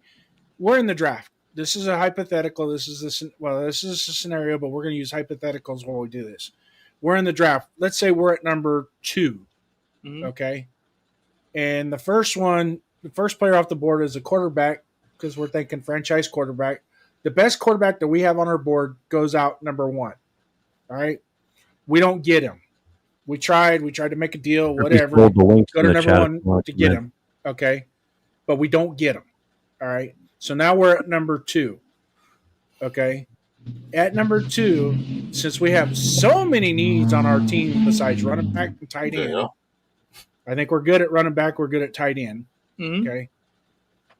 At number 2, I go best player available, but that best player available has to have leadership qualities. Somebody that we plug him into the organization, no matter what freaking position he plays, we plug him into the organization and he becomes a leader. Now, we talked about this the other day on Monday Morning Quarterback. What are some of the key components to leadership and where does your best leadership come from? Your best leadership usually comes from the middle of the field, your center, your quarterback, your middle linebacker, your strong safety. You look at all the championship teams throughout the years where their leadership came from were those positions, right? So the position, not just the leadership itself, but the position in which they play makes a big difference. So when I talk about leadership, I'm not talking about rah, gang on me, gang on 3 type stuff. None of that. I'm not talking about that. I'm talking about while the game's going on, he's coming over the sideline and saying, hey, we need to do X, Y, and Z. Get on the page with me. I'm going to do my job. You guys do yours. It's hard for Max to do it because he's only 1/4 of the football field. He's not even a half. He's 1/4. So he doesn't know what's going on the side of Coons. He's only on one side of the football field. So it's hard for him to be that quote unquote pedestal type leader. Nate, say you. I can agree with that to a point. I think that's why this year we brought in a bunch of veteran type linebackers that especially who had success, especially like someone like Devin White, who was known to have the green dot, who was known for his leadership quality as well as his ability. And I think now we're seeing it come to fruition. Like this is the first time that I think I've seen a Raiders signing that has not blown up in our face. Devin White has, I think, outplayed his contract, and that's the best thing we can ask for him. And so I think we already have that person here. As far as the draft goes, to me, if a quarterback goes number one, there's not just one quarterback this year, in my opinion, and 2, that means Ruben Bain didn't go off the board, and that's exactly who we should get at number 2 overall if we're in that position. I love Ruben Bain. I love him. I love Ruben Bain, but I am not going to be a homer because of the last name because we're not related. But I think Caleb Downs fits in that. I love Caleb Downs too. You laugh all you want. He is that Cam Chancellor style of player. I love Caleb Downs as well. Yeah, I would not be upset with either pick right there. But I think the combination of Bain and Crosby, if we don't fucking trade him, would be insane, and that would keep a lot of people, a part of this team still. If we see like how we're trying to build the roster. But I also agree that I like Caleb Downs as well. Like I said, I would not be upset with that pick either. And we definitely need to start looking forward to when, Palomalu's contract is up, when damn, who's the other safety? I can't think of his name right now. And Chin. Chin. Jeremy When Father Time eventually gets Jeremy Chin, we have to start, looking forward to that. And I think Caleb Downs would be perfect for that job, definitely. So real quick, Rorschach said that I missed his comment, so I just put it back up. My sanity for Sunday's game was renewed by last night's live stream when Nate, aka LV rated 10, said he's going to play QB and guaranteed 5 touchdown passes. I played quarterback my freshman year of high school, and That don't count. Qualified you to take over for I don't Gino. know. That's for damn No. sure. That don't You do count. much worse. this is what I'm saying. Yeah, it's I Nate was- for quarterback. I was terrible. I did not throw the ball. I threw the ball. I think I had one throwing Eric? touchdown and probably like 6-7 interceptions. I fucking ran the ball. I did not want to fucking throw the ball at all. I was literally forced into that position because nobody else wanted to play. I was like, fuck it, I'll do it. In high school, if you're a freshman and you could throw the ball decent, you're playing varsity. You're not playing freshman. Exactly. That's why I didn't fucking hell no. I was not If trying you to play can- quarterback. If you can spin the ball as a freshman really good, you're playing varsity or JV. You're not playing freshman. Freshman football, it's to teach kids how to put their chin strap on, make sure their thigh pads are on right, knee pads, the mouthpiece goes in the mouth, not in your nose. Get out there and play. Yeah, it's gonna hurt. Do we have a third string quarterback right now? Yeah, Cam Miller. No, Oh, I Aiden thought O'Connell. Cam Miller was on the practice squad. He's still Aiden out. O'Connell. When Aiden Nate comes O'Connell's off- still injured, isn't he? Yeah. Yeah, but he should be coming off next week. I think they could open up next week to bring him Bro, back. it's so easy to forget he's even here. Mm-hmm. Oh yeah. So just a real After quick Chad comment hasn't here. forgot. Gonna do a little PSA. So make sure everybody that's in the chat, make sure you get to everybody's channels. I'm gonna run through all the channels here in a second. Make sure you hit the subscribe, hit the notification, hit the thumbs up. We'll start at the top and work our way around. We've got LV rated 10 in the upper corner there. Make sure you get to his channel. Right above me is Silver and Black Podcast. That's Raider Will. On the other corner What up, there is 805? Jason First Downs. If you go to his YouTube channel, make sure you hit the sub, the notifications, and the thumbs up also. Next to me is Chris for Raiders. Make sure you get over to his channel, hit the sub, hit the like, hit the thumbs up, hit the notifications. Myself, Jason, and Chris will be on tomorrow night for the Raiders Last Call podcast, starting at 9:00 p.m. Eastern Time, 6:00 Pacific. We'll be highlighting and talking about the upcoming game on Sunday versus the Titans at home in Allegiant Stadium. And I know he's in the chat. So just this weekend is Leo's birthday weekend. He's in Vegas for the game. He's out there celebrating his birthday party. So Leo, have a happy birthday and enjoy your weekend while you're out there, brother. Hope you have a good time. Yes, sir. Win one for you, brother, and you come home. You come away from there with a win because I know we all need that. This whole Raider Nation Closer to 50.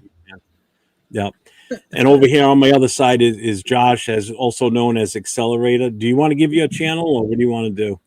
Well, my channel isn't created yet, but it will be dropping not next week, but the week after. That's Hobo Raider. Did you want to talk about it, or should I? No, go for it, man. It's your channel. You talk about it. Good.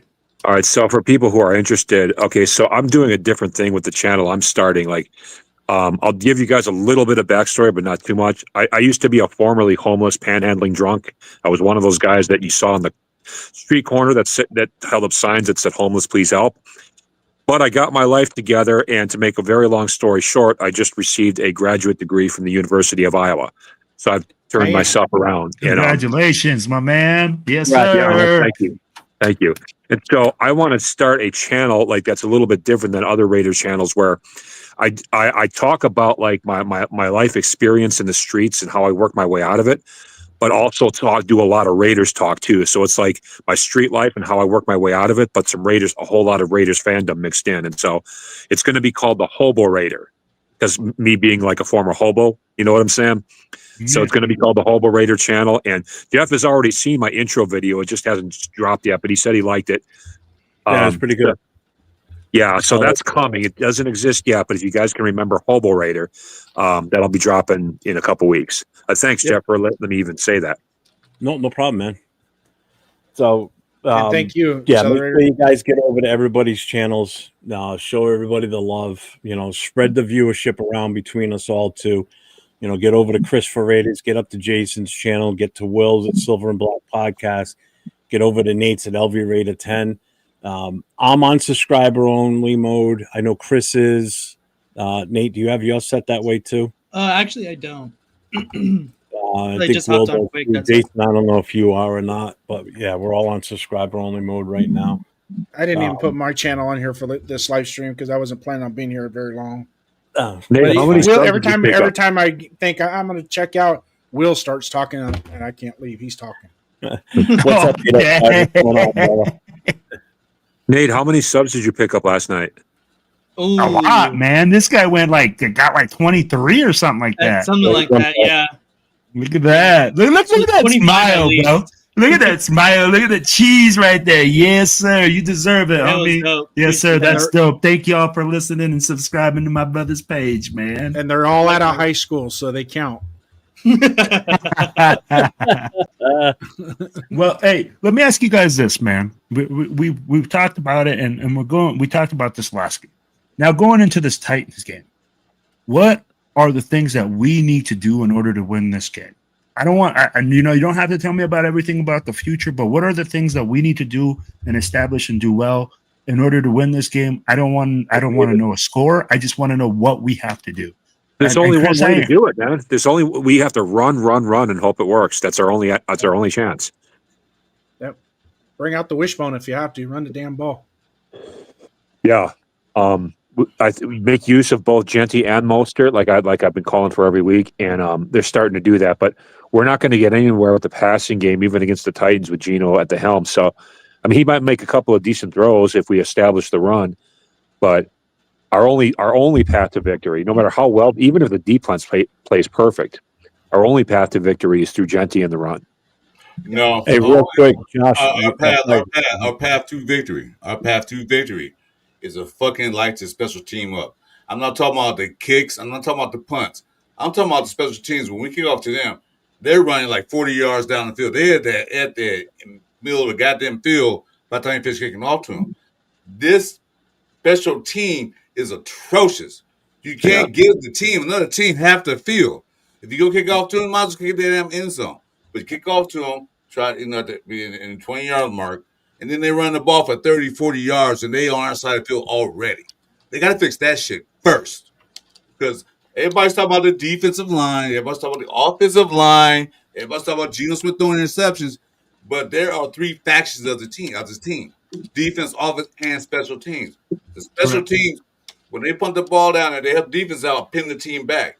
Or when they do a kickoff, they pin them back. So defense have more of a field to cover, and less offense have to go. The offense have to go more down the field.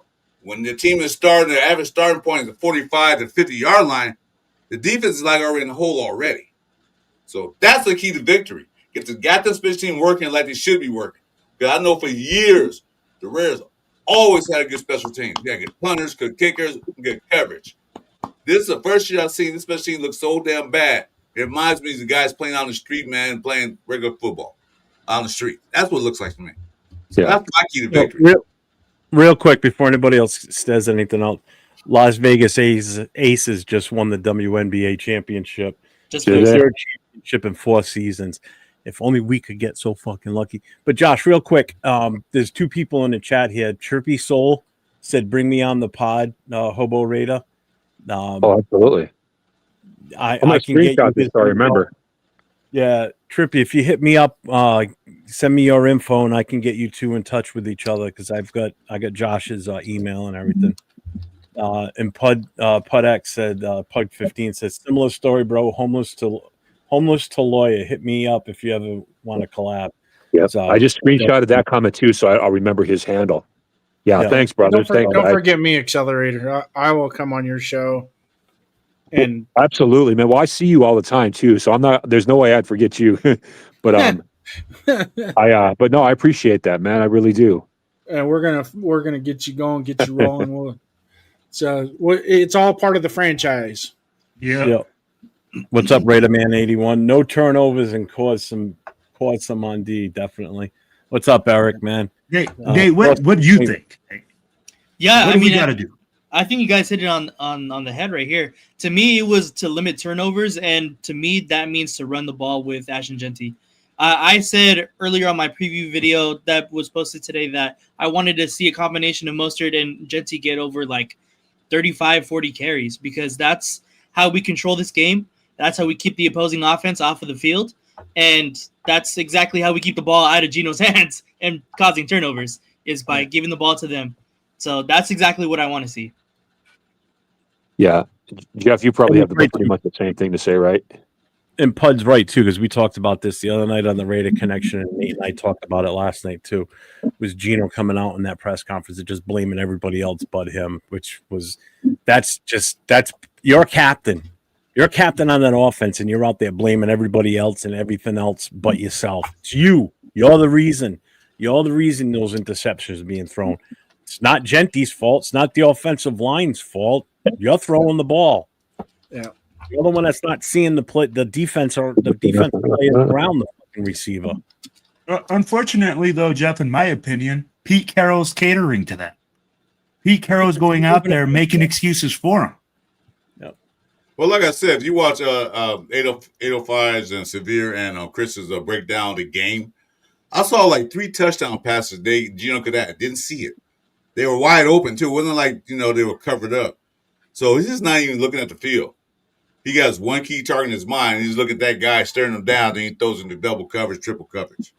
So, yeah, screenshotted you too, Predator. So didn't mean to interrupt, Chris. I just wanted Predator to know that, so that I would remember that. So his film breakdown was absolutely excellent. You guys go check it out. But, dude, what are you looking at? What are you seeing on the field? You're staring down on the receiver, and then you're throwing in triple coverage. But meanwhile, the other guy's streaking down the sideline, he's open.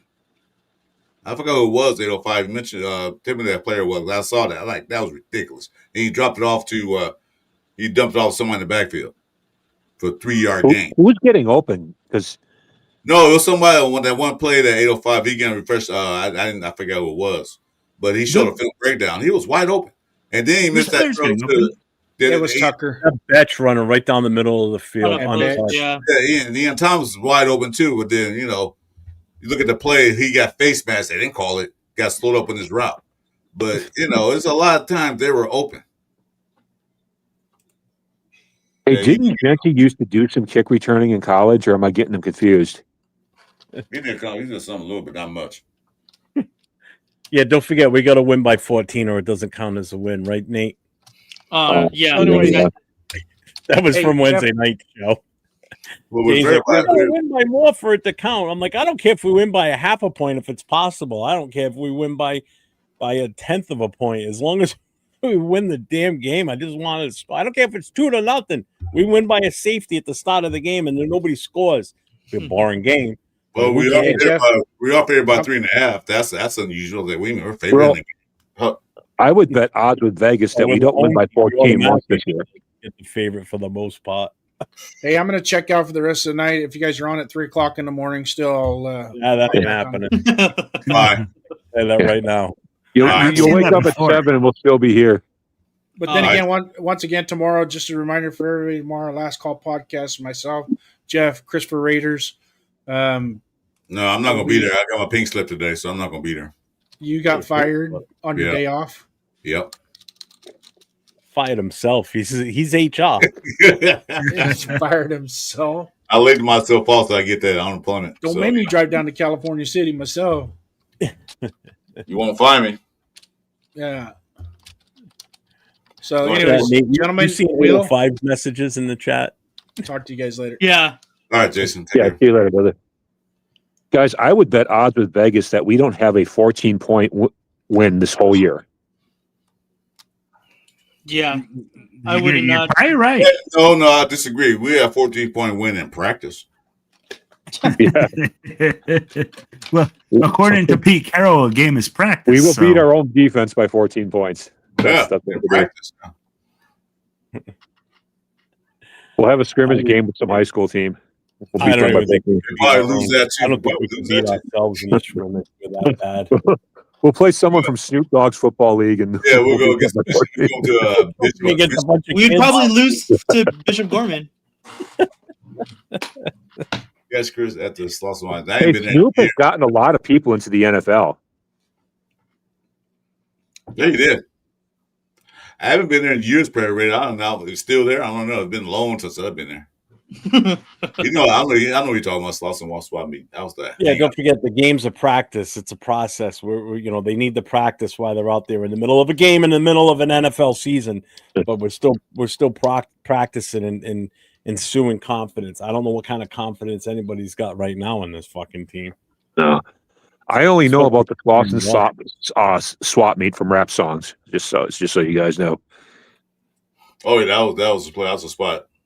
All right, listen, just to address the fantasy football aspect of this weekend's game between us and the Titans, if you have anybody, if you've got anybody on our team that's a skill position player, except for Gino, like Michael Mayer, I would definitely put him in if you've got him on your roster if you don't have a better option at tight end. Ashton Genty, I would definitely start this week, hands down. I'd even give Mostert an option as like a flex at some point because he may still get you some points. Because some leagues, depending on how many owners you have, you're going to be thin at running back. Wide receivers, the only one I would trust would be Jacoby. But the one aspect of this game that I would definitely seriously consider if you guys were to look into it is this could be the week to start the Raiders defense. If they're available and you don't have them, this would be the game to pick them up. Because I think our defense is going to do extremely well against their offense.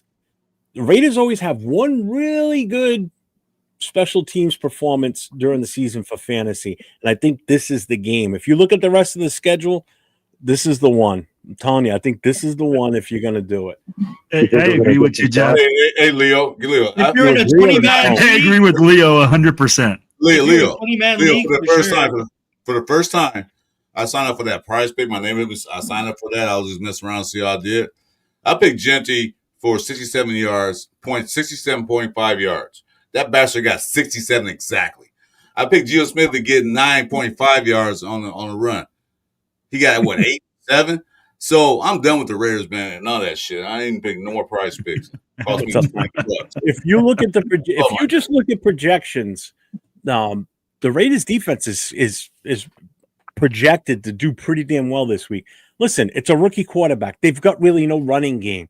So you just snuffed the line. If we can, It's the Raiders. What happened to the last time? Yeah, you we're played the Raiders. What happened to the last time you played a rookie One quarterback? great spot that we've had every game this season has been our defense. I'm telling you, they're going to light it up this week. Mark my words. You think Coons will have 4 sacks? Yeah, we said the same thing with the Bears too. You know that, right? That's what I said. When's the last time they rookie Yeah, but quarterback? look at the game Max had. Yeah, he had a great game, and we still lost. Yeah, but that wasn't the defense's fault. That was the offense's inability to do anything. Now, I think Jeff's right. This is a good week to start the Raiders defense. I don't If you trust can you. do that. Tennessee's that bad, dude. Their offense is horrible. Well, they won last week against the Cardinals. So What is Tennessee's line like? Is their O line bad? They're horrible. the old Their franchise, O-line is horrible. the old franchise is bad. I mean, you could get lucky with Tucker, but I wouldn't trust him. I The only wouldn't reason I wouldn't start any Raiders offensive players right No, Except- Geno Tucker isn't going to That's get the too only much up. person- I mean, Flyer on Mostert, but if Brock Bowers was healthy and playing, then hell yeah, you don't take him out of the lineup no matter who they're playing because he's just that good. But the problem is, Gino can't get the ball to anybody. That's the problem. Yo, he can get the ball to him. He get the ball to the wrong players, but also Yeah, he's just gonna fight for it. Yeah, Every receiver's gonna fight for the fucking ball. yeah. It's I mean, completion like- record. I got a His question for you guys. completion record is good if he count the interceptions. So he's doing really well if he count the interceptions. I got a question for you guys, man. Like your expert opinion. If Geno does throw those 3 picks in the first half or whatever, and if he gets benched, Will that also trigger Pito to move Meredith over to where he should be and put JPJ back in center? I No, don't think JP. So I don't think that's going to trigger that. that's not going to do that. And if you say if, I'm like you said the question if he's benched. If he has 3 interceptions, his ass better be on the bench. Yeah, There's really. no question about that, right? But here's the thing: with Jordan Meredith, it's a totally different spot, totally different position. Like there's going to be something drastic's Yeah, going to but have to people happen. are going to there. be calling for all kinds of changes. That being one of them. I think if Gino gets benched, it's going to start a domino effect of other changes. Can hold on a second. I'd want to address Leo's comment here about Cam Waters, a running quarterback. Remember what Mariota did to them running. I call bullshit on that because What? let's put it this way: he's not a running quarterback. Not in the NFL. He's not. This past weekend, he had 5 attempts for -6 yards. You know what his season total is running the ball? Anybody got a guess? Should be so. 14 carries and 36 yards. He ain't running. Let me check. He Hey, ain't a running quarterback. Not this year. Not in the pros. we got special guests coming to the show. This is Timu Kettle. You'll know when I say it. what's up, brother? Welcome to the stage. What's that He guy? ain't no fucking running quarterback. What's up, man? Oh, you're the one that just said you wanted to get with my show, right? Trippy Soul. Yeah. Yes, sir. Yes, sir. Yeah, I appreciate that, brother. Of course, man. Everywhere I go, they call me Kittle. So Yep. Okay, kiddo. Yeah, very cool, I- man. I got He's called been on. Kittle He's been about on. 3 times. Yeah, he's been on with Chris and us, Chris and myself before. Yeah, great guy. Yeah, cool dude. He's a Steelers Although- fan. But he's cool. Yeah, He's cool. although he's He's a Steelers fan, he's still cool. All those Steelers fans. So. So what's up, man? I haven't seen you in a while. I haven't even seen you in the chat. You know who's missing? And Yeah, I we're playing talked to him. this weekend. He was on Tuesday with our chat. I jumped a different guy. What was his name? Not Chef. I forgot. Marcus Banks. Oh, Not Marcus Banks had been there. I'm talking about the other No. guy from Denver. Oh, Randy. Yeah, Marcus. Where's Marcus been? And we're playing the Titans this weekend. I would have thought he would have showed up. Yeah, I no, always it's been a forget while. he's a freaking Italian. Oh, So you Haven't guys seen got him at Titans all. Haven't seen him in represented. months. Guys, I'm gonna hang back. I'm gonna hang up and come back in on my other phone because this one's dying. All right, man. All right, man. Yeah, Marcus Banks is the only moderator on my station that's not a Raider fan, but he's a cool guy. Really cool guy. Nice call. No, we had some good talks earlier this year when he was on with Randy. Randy and haven't seen Randy in a while either, huh? He was on our chat Tuesday. I told him, hey, won't you come in Friday night? So I don't know if he is or not. Ah, Yeah, it's been a minute since I've seen Randy in here. yeah. I haven't seen it. Well, the Tuesday night show you're talking about, that's the one with you, Jason, and Chewy, right?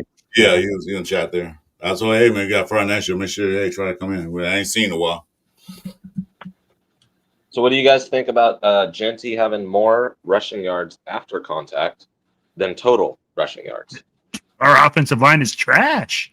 That's Yeah. exactly what that means. That's what I mean, Jeff. I mean, like, Much. bro, you could sign up Jeff, Chris, myself, and LV Raider over there, and we would have more rushing yards in one game than we have with this offensive line that we have right now. And that's sad, bro. That is sad. Throw me in there. I played right guard in high school. There we go. Bro. Hey, with the amount of money that they're throwing around, sign us up. We got centers, we got pulling guards, we got everything. I'll do it for a mill, dude. I'll do it for a All right. mill. So let me ask you this, though, man. I'm like you're seeing this team from the outside in, right? When you Correct. see Genty with only 19 carries in a game, It bothers 19 the fuck out of me. and so does It that bothers make any sense to you? No, it makes zero sense because when you look at Genty throughout his entire career, starting from his first year of high school, he's been nothing but a fucking workhorse. And people say, well, he might get injured, this and that, because of all the, endurance he's had to endure. But when you look at a guy like Derrick Henry who rushed, he still hasn't broke his fucking high school rushing career. Like, he ran for 13,000 yards almost in high school. And he's just now almost eclipsing that in the NFL. Mhm. People who start off running like that, I feel like it builds a sort of resilience that people don't understand. Like Cam Scadaboo, you watch him. The dude used to put on his shoulder pads as a kid and run into fucking telephone poles. Mm-hmm. Yeah, and look at him now. Like He was doing that last night, man. He looked amazing last night. Hey, he did. three tuds, 19 for 98, 5.2 average. I mean, come I got on. him on 2 of my fantasy leagues. He did wonders for me yesterday. I loved it. I feel like if you guys were to trade start Pickett, I would say try it and opt for a 3-team trade with Geno and a 4th-round pick, and pick up 2 upgradable offensive linemen, preferably the interior, because that seems to be the most issue with the Raiders line. Because anytime there's an interior run with Genty, he just can't go anywhere. No. No, because look who's blocking for him, especially on the left side. You got Parham, who's as useless as tits on a bull. Oh God, Wow. that might be an understatement. I'll Parham be and right back. Tapper could have a contest for who sucks more. But Will, you gotta look at it this way.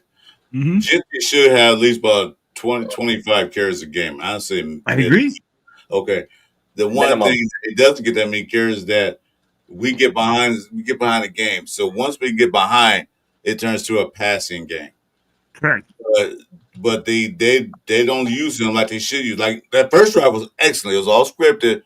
It was excellent. Using the passing game. He ran a couple of good runs.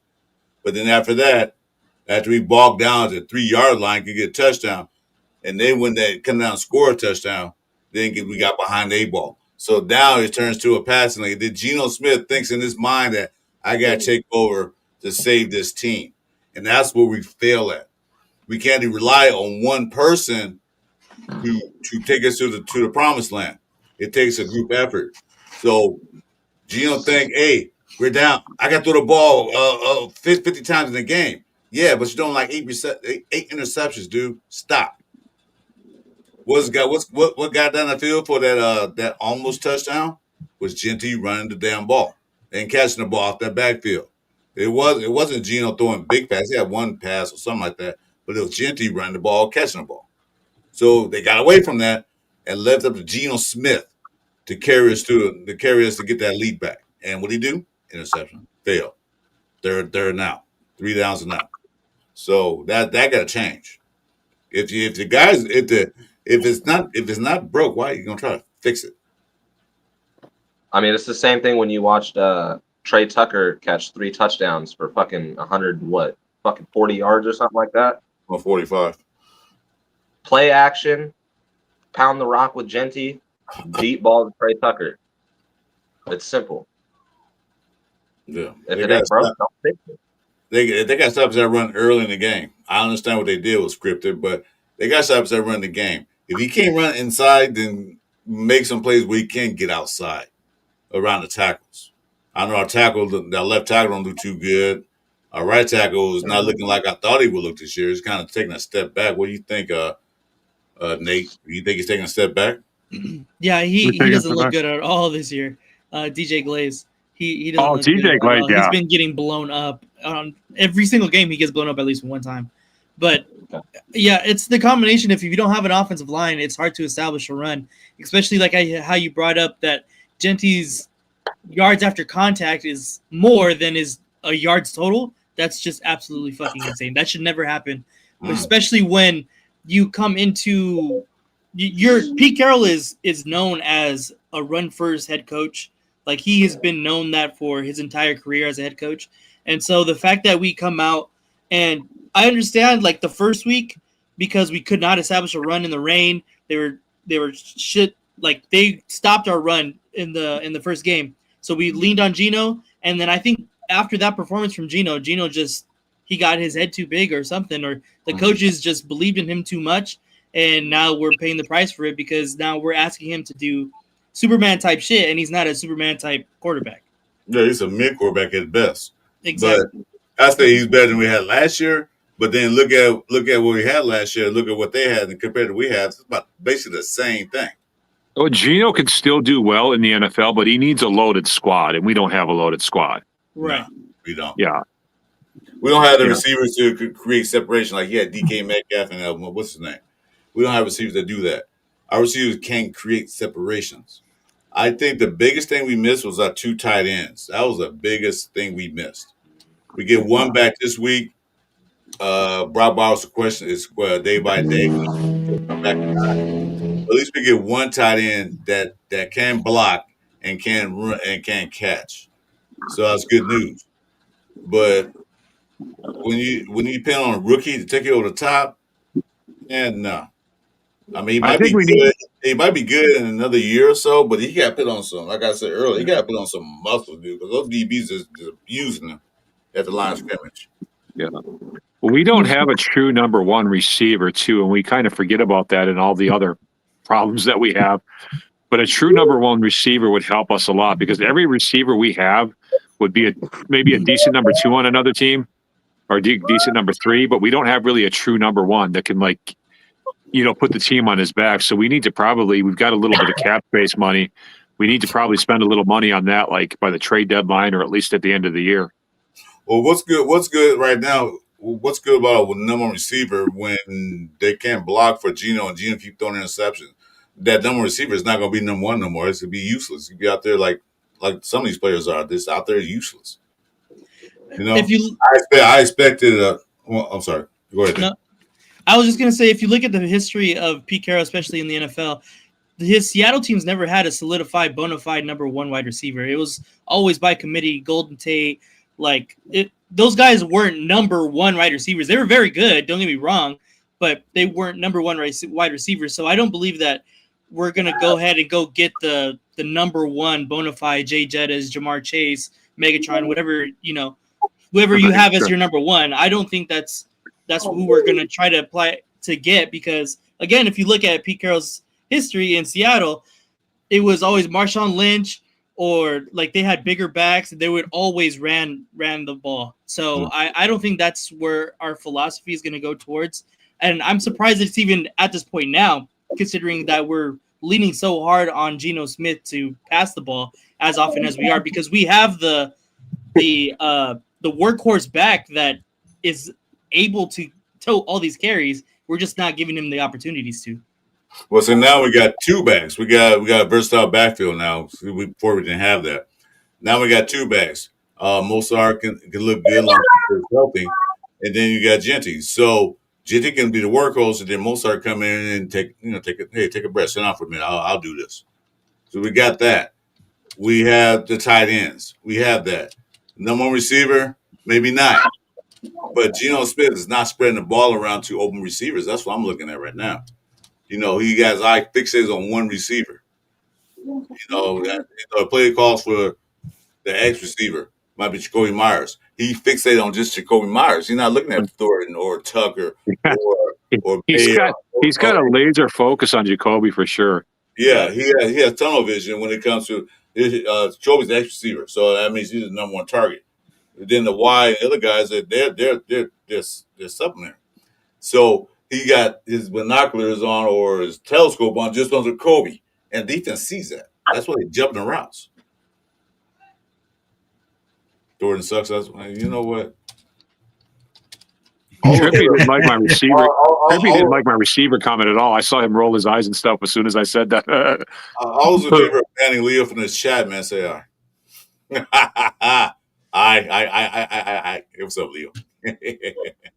But if we win this game, it's going to be a snorefest. It's going to really be like a 6-3 game. I wasn't really joking with my score prediction. It'll be like 6-3 or 9-6 or something.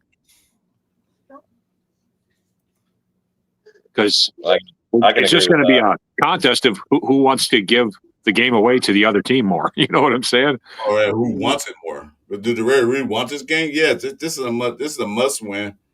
This has some respectability out the league. Yeah. Because right now you guys are dumps for their life and stuff.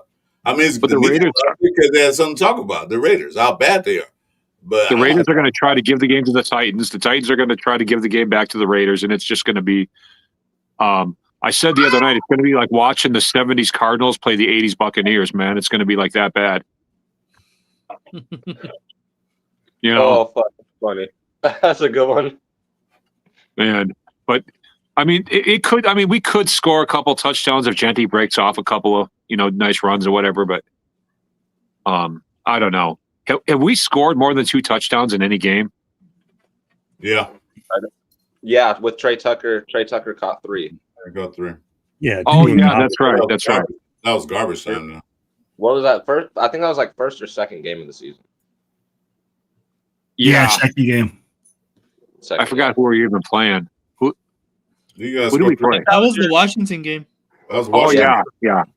Win. They weren't all garbage time touchdowns, but that last one was. Yeah. Yeah. Trey would probably be killing it on any other team right now. That's I kind of feel bad for Trey too. I hope the Steelers trade for him. What do they want for him? I don't even know. I've seen talks. I haven't heard anything about the Raiders wanting to trade anyone away, but on the Steelers front, we've been looking at AJ Brown. That would be a good addition. Oh yeah, Yeah. but man, with our offensive line, it's like the same situation. You guys like. It doesn't matter how many receivers or weapons you have. If you can't give your quarterback enough time, then what? Up, what are you Anthony. gonna- Well, did you hear Jeff's rundown of all the offensive linemen that are available, and they all pretty much like suck? Yeah, that's the Well, only they're like- downside. The age isn't an That's issue. exactly what you're saying. That it doesn't matter if the offensive line sucks. Then no matter what you bring in, it's not going to work anyway. You can be a good running back, good quarterback, all at the same time. But if they can't block for shit, does no good. No, we were That's talking why- about the available O linemen that we can snatch up from other teams, and they all kind of suck. Well, Yeah, I was commenting so earlier, so that's what I was saying. so let me say something to that effect, though. I mean, like, we keep going back to saying, "Oh, we have to draft O linemen," but I'm like, look at the Bengals. There are guys that you don't have to have a great offensive line. Well, Burrow is a guy that he's that's in why there Burrow's not freaking there right making now. the Bengals look like winners. That's Yes, why but we Burrow- can't Terrible bank on offensive getting line. another Joe Burrow, bro. But see, Will, that's why Burrow's not playing because he's getting hit too much in the backfield. Correct. That's why- No, but I mean, but he lasted forever, Chris. I mean, like, this first time he's been injured in I don't know how long. He's been injured. Nice to meet you, Federator, by the way. Young. Burrow's He's young. All them hits are going to catch up to you eventually with your age. One hit, But two you're hits, able to you're build good. that. You're able to build around that. Wait a You minute. got Who time. did you say hasn't been hurt in a long time? Burrow's been hurt for Burrow. a lot. But we can't act like we're just going to get another Just left. Joe Burrow. No, you but know you what I'm can't. saying? You can't act that your offensive lineman is just going to be the solution. You just drafting an offensive lineman either. And Raider Man's right. Teams don't get rid of good offensive linemen, so you'd have to offer up something really good in the trade. No, they But I will say, JPJ, just that one player, did help out a lot. Yeah, I agree. So I JPJ, mean, the loss you of can get him Colton some was help. like, Will, I think if you can get JPJ some help, putting in some work the way he's doing it, that'll help us out a lot. A lot. Yeah. and if Colton was still playing, if he didn't get injured, like I feel like we would have at least like an average offensive line right now or something way better than this. Yeah, Because the line has improved the last couple of weeks. Yeah. And Burrow's When's the been last hurt time more Joe than Burrow was hurt? last season? He's been Yeah. bad. He's been fucked up the last 2 or 3 seasons, dude. Yeah. This just happens to be the worst injury he's had. Hmm. Yeah, he gets hurt just about every season. He's missed a lot of games, man. I will give it to him though. He's a tough I let kid it- because well, he did thanks play for through a popping in lot of there. injuries. Well, I appreciate it. Don't be a stranger, man. I'll come in. Yeah, man. Next Friday night, we're here Friday nights. You know Yeah, that. always good to hear you take from a guy outside the Raiders. Yeah, see, Ray Yeah, Joe's always hurt. Yeah, that's Yeah. a line. You don't protect him. Although he does good when he's in there. Yeah, no, that's no doubt. But he always I'm getting sure- hurt. I'm sure he was happy when Kappa was gone. Oh, I'm sure he was No. like, yeah. And then Well, bang, he was gone with pretty he much a probably- season-ending injury. How He on probably earth did we don't end care. up with Kappa as a starter, bro? Like, I don't That's even know what the I story want to behind say. it. You see the way they let him get hurt, and they were like, "Oh, that's our guy. He's going to Yeah. protect Gino." But here's the thing, right? Like we could say, like, Yeah. here's the thing though. That team has had success with Joe Later, Burrow. brother. Popping in, Yeah, appreciate that's it. true. That's true. That team has gone deep into the playoffs with Joe Burrow and that offensive line being just like that. But he also had receivers. But yeah, That 100%. they've got star receivers He too. also had receivers. Let's keep 100%. that in mind. And a decent running game. So That too. Yeah, I mean, like he's got some stuff around him that he can work with, and he's young enough to evade a lot of those D linemen. But Geno isn't, and that's the difference. No, but when we're talking about drafting a guy, we're talking about going younger, right? We're not talking about Geno. Now. We're not talking about Geno's a completely different guy. Yeah, but like I was telling you before, the chances of us getting another Joe Burrow is pretty much next to nothing. I get you, but how many times have we busted an offensive lineman? Yeah. Hold on, but I want to say this. Leatherwood? You want me to tell me? Oh yeah, we drafted Leatherwood. We drafted Cleveland Farrell, a defensive lineman, Cleveland Farrell at number 4. I mean, you're draining all the hope from me, right? But I'm just telling you, I'm just being facts. I'm just bringing facts. You're making me feel hopeless when I'm giving up or something. What? No, I'm messing with you, but no, you're right on that too. But Predator was going to say something. Go ahead, Predator was going to say something. Oh, I was going to say this. Hold on. Will. Don't bring Jamarcus Russell. Jeff, what did I say? Jackson Dart. Look what he did against the Eagles. I told you guys, our very first podcast, let's run it back. I said Jackson Dart. You guys said I was crazy as hell. Now what you no. I I never said no, because I always wanted Jackson Dart. So did LV. And the problem is he's doing good in New York because they got a better offensive line, dude. Their offensive line is fucking good. And they've got a bull for a running back with Scatterbo. So they got a different team. Their offensive line can protect him. We wouldn't be able to protect him. He wouldn't. But also that same line and same team. Look what they did with Wilson. Yeah, because Wilson sucks though. Exactly my point. Wilson's just a bad quarterback, plain and simple. He's Jackson Dart would be running for his life with the Raiders. Jackson Dart would be under duress every single play. At least the boy could run. But he's not going to develop. I mean, you could run for your life all game long, but then we go back to it. What happens when he gets hurt? What happens if, I mean, that's where we got to be realistic and be like, hey, you know what? If we do draft a quarterback in the first round, then we have to know that we have to get weapons and get people to get them the ball. The more we talk tonight, the more I think we have no real options for improving this team, guys. Well, no, it's not. It's just, here's the thing. People want the solution to be one guy, one thing. There's more. Yeah, it has to be more than one. that. Yeah. No, it has to be several pieces that are working together. The coaching staff, the players, the way that you draft, everything like that comes into play when you want success for your organization. And we suffer in all of it. Tell me the last time you've seen first rounders or anything like that stick around. Ernest, just so true too. We are gluttons for punishment. I agree with you, Will. We struggle with the draft. We struggle with signing free agents. We struggle with signing coaches. We struggle with keeping our good players happy.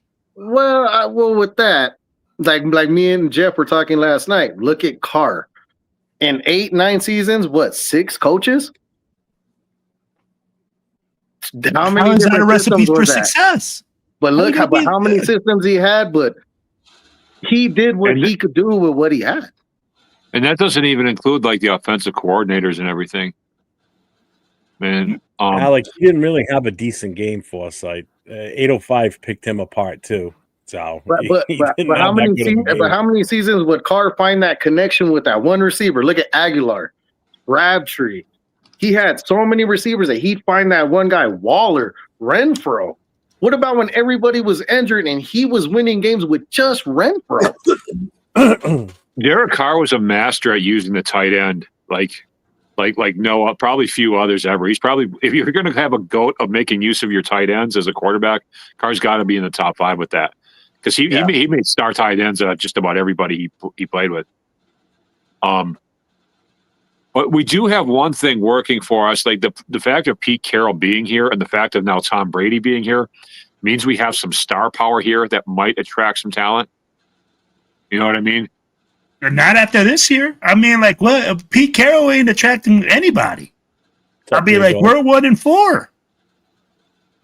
I'd be like, what success are you going to tell me? Oh, I'm Pete Carroll. Look at me right now. I'm 1-4. That's what you are. He still has a great track record, brother. He still has 10 playoff. But a track record doesn't matter. It's what you did for me recently. Now. Yeah. It's, your job doesn't go like, hey, man, you used to work great. I saw you started working great like 3 years ago and you stuck now. Now they fire your ass. I don't know. I find it hard to believe people would lose faith in a coach with Carroll's pedigree after one bad season or one bad half season. Like, it just, you know what I'm saying? It's the NFL. This is the NFL, man. I'm like, it's a results-based business. I'd be like, if you're coming in, and what did Pete say? Pete put it on himself. He came out and he put it on that press conference, and he's like, we're going to win, and we're going to win a lot. Yeah. Nobody else said that. I never won less than 10 games. I remember the press conference. So when you come out with that type of swagger and you're talking, if you're going to talk the talk, you better walk the walk. Amen. Well, there's still the star power of Tom Brady, and that should still be enough to attract some talent. You know what I mean? We're going to attract some flag football talent like no other, baby. I'm going to say this, but the Tom Brady thing, I think it's a publicity stunt and just more money in his pocket, because if that's the case, why didn't he do that shit in Boston? Why didn't he join New England? He ain't done shit for the Raiders. Like, I mean, let's be honest. How many Super Bowls did he win for? How many Super Bowls did he win for the Patriots? Okay. We got a super chat from Chewy. He says, I'm down to see Brady suit up. Thanks, brother, for the $1.99 super chat. I appreciate it. Bring back Derek Carr at he this came fucking back point. and we started winning some games. You know what? And I like what J-Dog just said right now. Like, he just brought this up. Man, Patrick Graham coming up and saying fuck all this noise. We got to do better. We got to man up. Tell me, why is Pete Carroll not coming out and saying that? It's because he's chewing all that fucking gum. He must be doing something, because I'm like, man, how is your DC coming out and just holding guys accountable and saying, hey, man, we're just fucking up. We're not doing the right thing. We're not doing the fundamentals. We got to do this.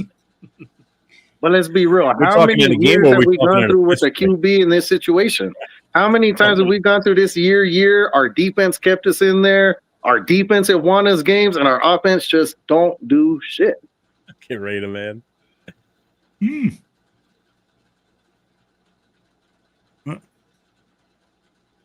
our defense has been pretty solid for the most part. I mean, except for last week, our defense has generally fielded a solid performance most of this year. Hey, man, I want to know the last time you've seen a defense hold it down when freaking the other team gets the possession on their side of the ball 5 times. Or on their side. The Raiders in 08, 2012, 14, 05, 89, 92. Like I said, it's been our defense, bro. Our defense has truly always been our weapon. Let's be honest. Did you say 89? No. Yeah, I was throwing random years out. You're going back to before some people on this panel were born, man. Damn. My bad. Yeah, I'm only 21, so I don't know about none of that. Yeah, oh, shit. I was 21 once. No, I was 21 in 99. Does that count? Damn. Yeah. I'm getting up there for sure. But that's not factual either, because if you think about it. Wait, hold on a minute. I'm 21 also. I just have 41 years experience behind. Yeah, absolutely. Absolutely. But, I got you. You know what you were saying though, Predator, honestly, when Derek Carr was here, it was always the offense that was good, right? It was always the offense that could put something together to keep us in the game. I think one year we was averaging 30 for 7 games, we had 35 points a game. But let's be real. But the defense couldn't hold that lead. Yeah. What is that? But even that though, Will, I will say this: people can hate him, people can love him. Carr at least gave us some type of stability at that QB position. Yeah, he did, but he couldn't take us over the top. And that's what we were frustrated back. We couldn't get to a playoff game. We couldn't win a playoff game. That's why we were frustrated. But it wasn't Derek Carr's fault. There was a lot of other things that was going on with the organization at that time. The defense wasn't that good. Derek Carr never played with a top 15 ranked defense. Never. His career. And Alex, you're right. Alec, you're right. Gino was full of excuses. Just watch his press conferences this week. It was horrible.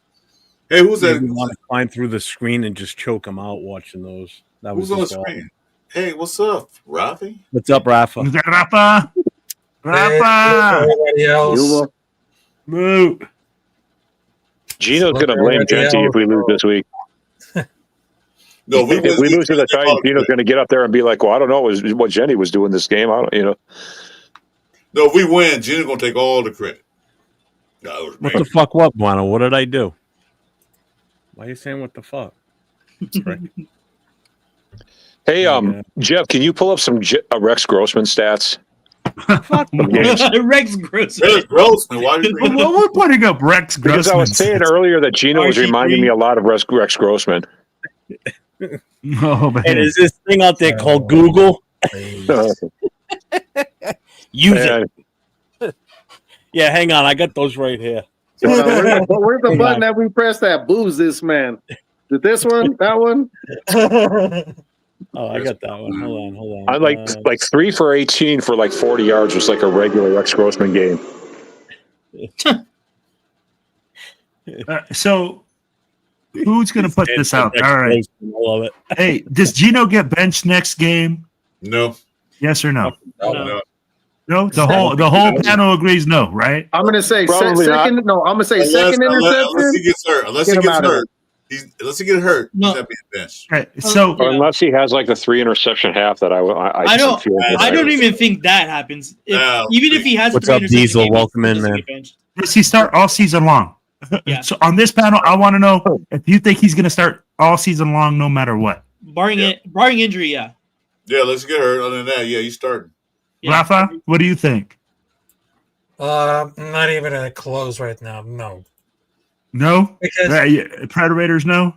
Fuck no. because check we this out. seen it. Check this out. I mean, I know that someone can interrupt me, but something that I really learned about this, something that Geno Smith has learned during all of the years playing football, he fucking sucks. I mean, how they get worse compared to all in all. Still rocking it out, but it's not gonna work it at all. I mean, don't pick everything short because Geno is really sucks in practice, but it's not getting translated for the games. I mean, perhaps within the mid games is better than literal dog water, but if you took like Geno Smith, all that are burning, shut off of the ass, it will write out like a BB on the box car. I mean, Geno Smith, I mean, he Did you has say the shove it up worst his ass? record of throwing protections. I mean, That's awesome. God damn it. And So, Leo, Mark Sanchez didn't stab him. He got stabbed. he got stabbed. Yeah. But, so I at first, you know what? Let me get Jeff. Jeff, what do you think? Alec, hang on. Alex got a good point here, too, because I brought this up this past week, too. I said, doesn't he wear glasses when he's not playing? Does he need to really go and get his eyes examined? No, please, no. No, dude, like, let's not. And I mean, like, I'm not going to make excuses for the dude, bro. No, I'm not Because making honestly, excuses it would for have but to it's be an like he obvious has a. issue if that's the case. I mean, is this guy Ricky Vaughn from fucking Major League? Unless he's colorblind. Go get his I mean, eyes like, checked, and all of a sudden he's Jeff. a superstar now. Oh my Jeff, God. unless he's colorblind. I mean, like, Yeah. that's what it looks like. He threw the wrong color sheet. Because he throws it to the opposite team. I'd be Yeah. like, right now, he's on pace to throw more touchdowns to the opposite team remember, than his own team. If you're Yeah. colorblind, black All shows right, up. as, everybody like, on the gray. panel that wears glasses, send them to Gino. Let's see who works best. We need him to fucking see. Somebody help him. Bro, with my binoculars, bro, he'll be able to see from one side of the field to the other. He needs binoculars. He needs binoculars. Send him his Bottom glass. prescription. What the fuck you waiting Wait a for? minute, Brad. Oh, He needs man. those Coke bottom glasses, the big thick Yeah. ones. That's what Oh, he needs. You talking about he needs them Kareem Abdul-Jabbar's? Yeah. The Kareem Bottom Abdul-Jabbar. of the Coke bottle. That's what he needs. Oh man. Oh shit! Hey, You what guys do you ever guys see think of Crazy my Smart phone? Boy? He Sorry. needs those glasses. The Rex. By the way, I have a gift for Geno Smith. You gotta put on this.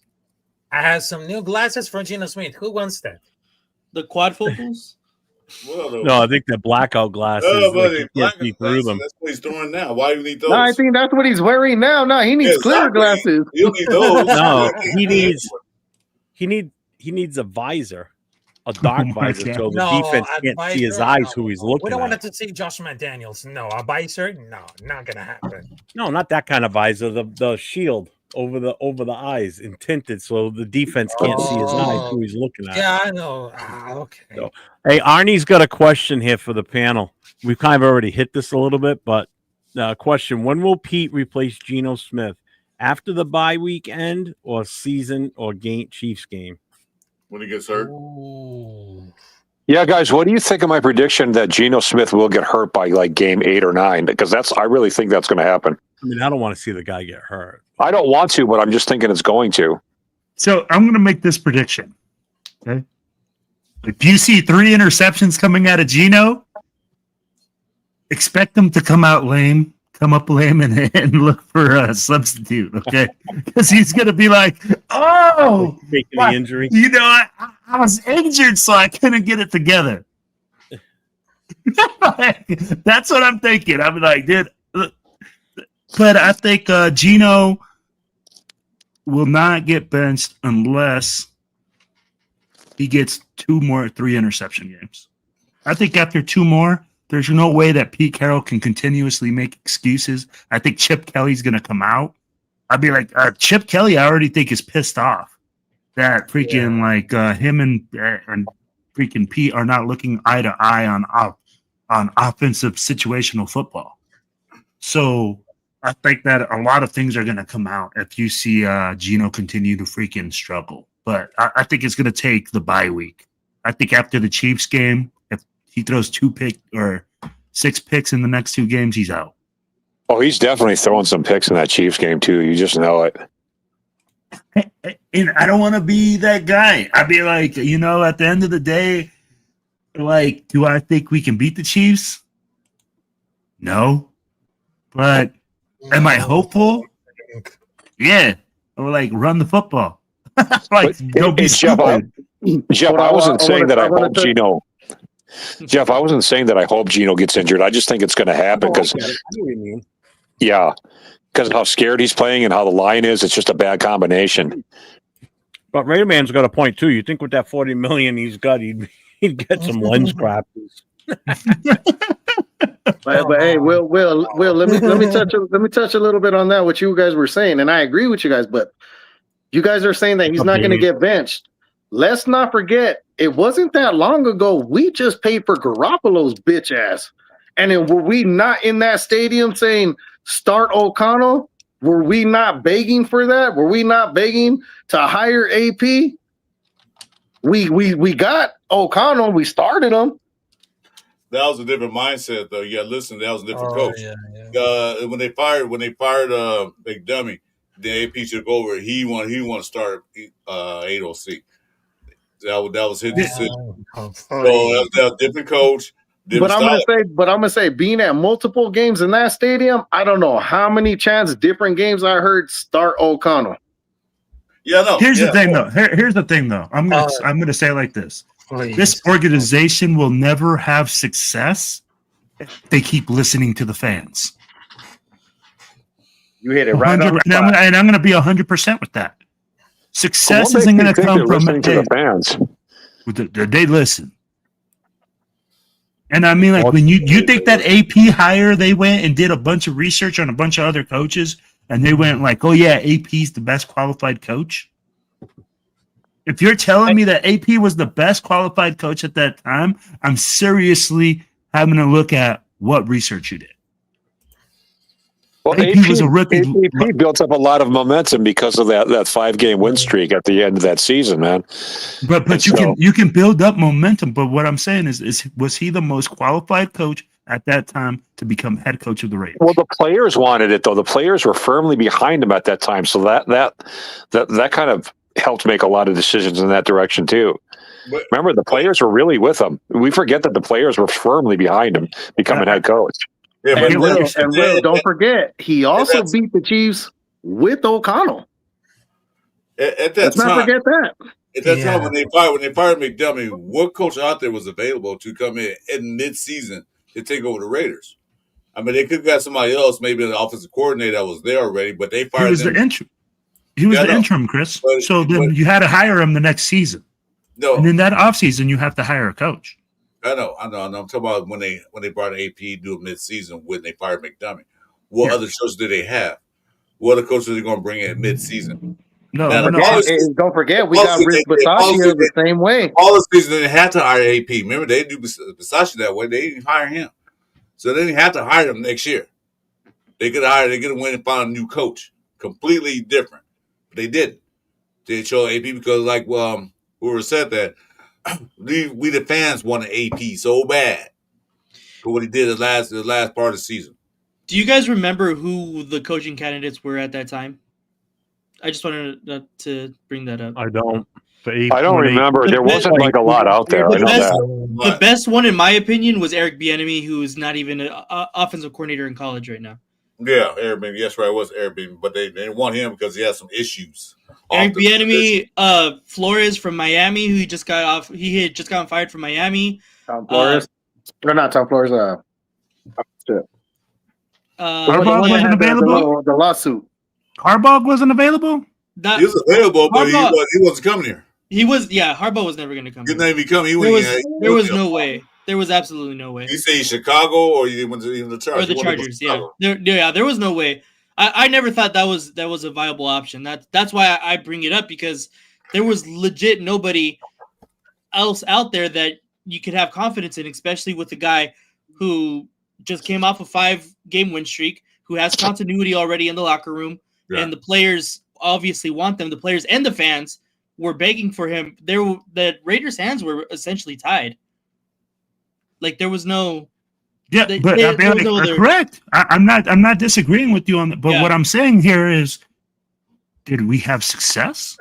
Absolutely not. So listening to the fans did what? Listening to the fans brought you what?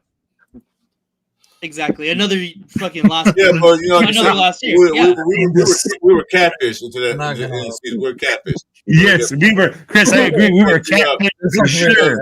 Because we saw what AP did, how he lifted the whole team up, the whole fan base. We was all excited. He got catfish. But what they didn't do is help AP out by getting a decent or good coordinator. They didn't do that. They kept Patrick Graham. Yeah, he did his thing. But they didn't get the players neither to help them out. They did draft a few players, but they didn't get them out. And people talk about Tom Telesco. I think they did a hell of a job in the draft. Those three guys still playing. When was the last time you can say that one of our GMs drafted the first 3 picks and they were starters? Still playing. Not many on the Raiders side anyway, at least. So Telesco wasn't a problem. It was AP experience as a coach was a problem, and the players they put around him, and his hands were cuffed when he had to start benching. And damn well, me and Jeff talked about that. We saw his face, especially when they started Minshew. He did not want to start Minshew, but then Minshew got hurt. What did AP say, Jeff? We got a quarterback back. So his hands were cuffed. That's why he couldn't succeed. I'd be like, we couldn't succeed when we decided not to give Kingsbury an extra year. That's exactly what that's I true. too. That's true. To be real. Leo's upset, Chris. You used his term catfishing. You can't use that. Leo, catfish been around, man, before you were born. Shut up. Yeah, I'm telling you like this. Hey, Leo is the king of catfishing. Guys, he is not 6'3". Don't believe it. He's not 6'3". I know some of y'all think he's like 6'3", like 240. Looks like a linebacker. Hey, I'm fine. He's 2'3", but you gotta. He's 6'3", but you gotta invert the numbers. He's 3'6". Wait, who said the 240? I look down. Hey, what's up, Leo? Yes, salute to Leo. So, Jeff, I want to ask you something.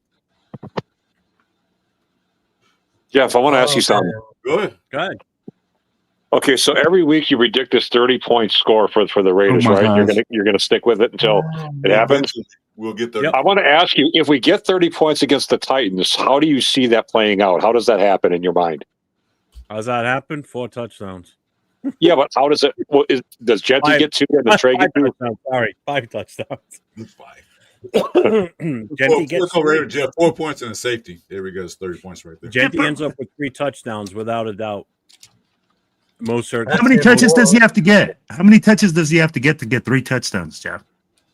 20 to 25 in that range. What he did a couple of weeks ago. Yeah. So Jetty gets a couple touchdowns, and Mostert gets one. Is that what you're saying? Mostert gets 2, I think. Oh, okay. That's actually possible. Because I don't count the receivers getting any touchdowns now with this fucking offensive line and It's quarterback. possible if they hit the Absolutely ball. not. If they hit the ball more than 20 times, shit, it's possible. I agree with Jeff because I think on that line right there when we're trying to punch it in for that TD, honestly, I think Mostert's the one to do it. Gentry, he tries to dance around too much on that line, as in just punching in a straight line, like get in the fucking just go. But you have 1 yard, bro. You don't have to go 7 yards this way, 7 yards that way. Just 1 yard, just straight in. Punch that bitch in. Hey, Leo, put the Henny down, man. I think you're a little drunk.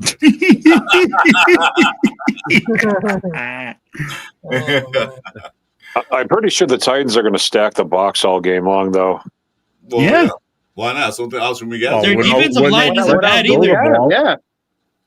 But I'm going to tell you like They this: want us- as a defensive They want coordinator, us to throw the ball because they Yeah. want shots at interceptions. Of course, they're gonna want us to. you're going to want to make them one-dimensional. You're not going to let a team do what they do best. You're trying to take away what they do best. Exactly. And if Genty's getting the football is what we do best, that's what they're trying to take away. Best. That's the problem. We don't do anything best. Yeah, we do. Yeah, but Interceptions. That's the best thing we do. And I'm not talking about catching them. I'm talking about them catching them on us. oh man. I mean, but here's the thing. I don't see like how this is gonna happen. All we have is a few pieces that actually they're very good. We have Bowers, Genty, Miller, JPG. Miller's getting up in there in age. Maybe Michael Mayer is a tight end number 2, but is often out. Myers is a W, wide receiver 2. Jacoby Myers at the best and on the way out, because the offensive line is the only foundation of the offense, just like the defense is the foundation of defense. Without it, you don't have any much crap they're witnessing, because what we have are a couple of skilled players without the ability to use them properly and get the fuck best out of them. Because why? We have no foundation at all. Genty looks like he'll be a stud. Bowers already is. Glaze is a solid for a young right tackle. Jackson Powell-Johnson, in my opinion, is a good center. Made strides for the past couple of weeks, been in the good. But this is definitely like a good landing place for a young quarterback.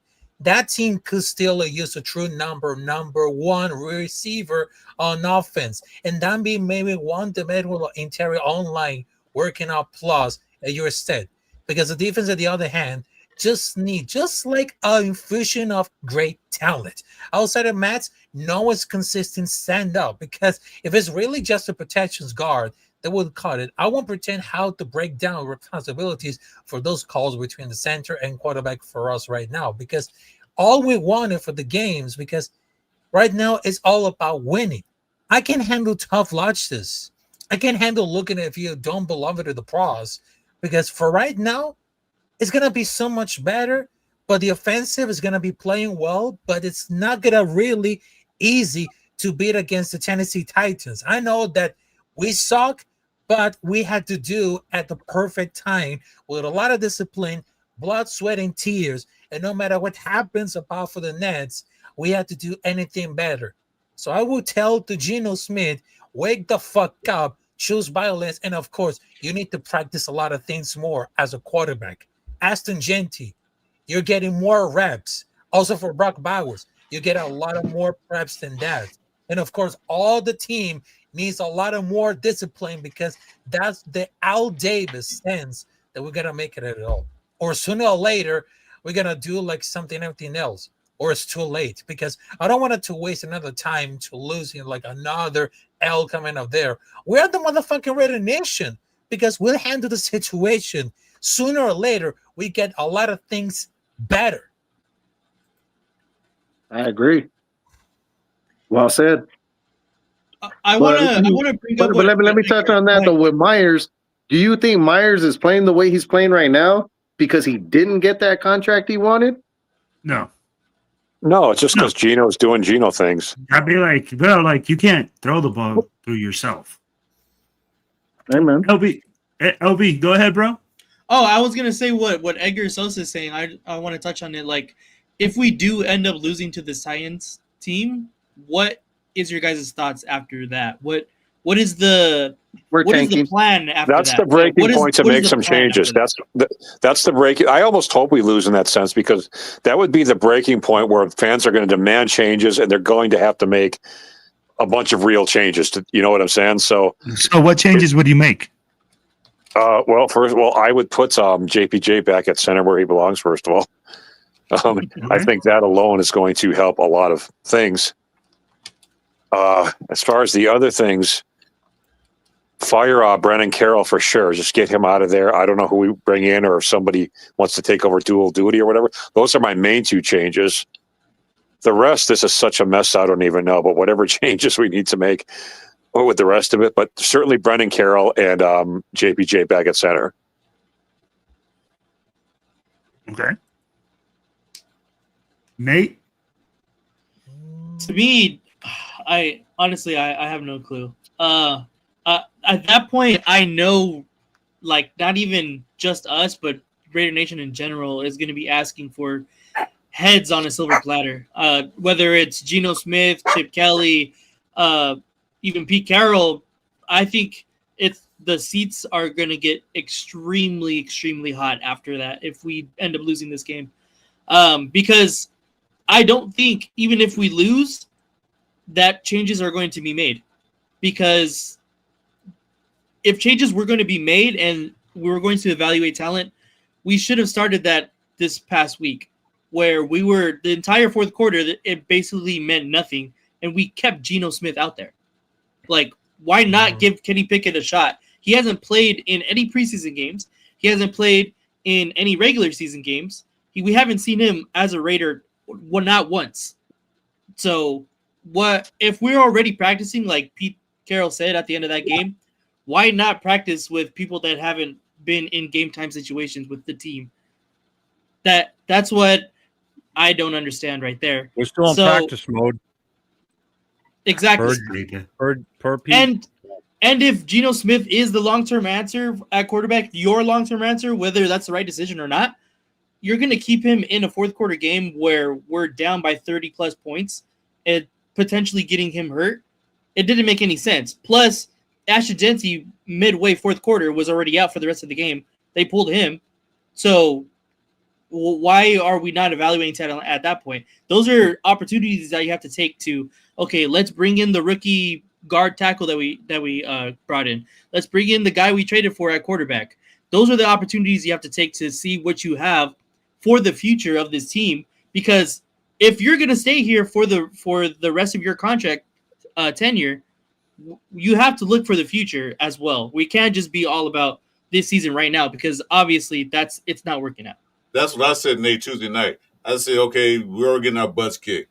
Why don't you bring in that Grant left tackle, see what he got, let him develop, let him get some of those reps against a real team, not preseason, against a real team. I know the Colts were playing that hard at that time, they were just still, but the thing is, bring in Caleb Rogers, bring in Grant.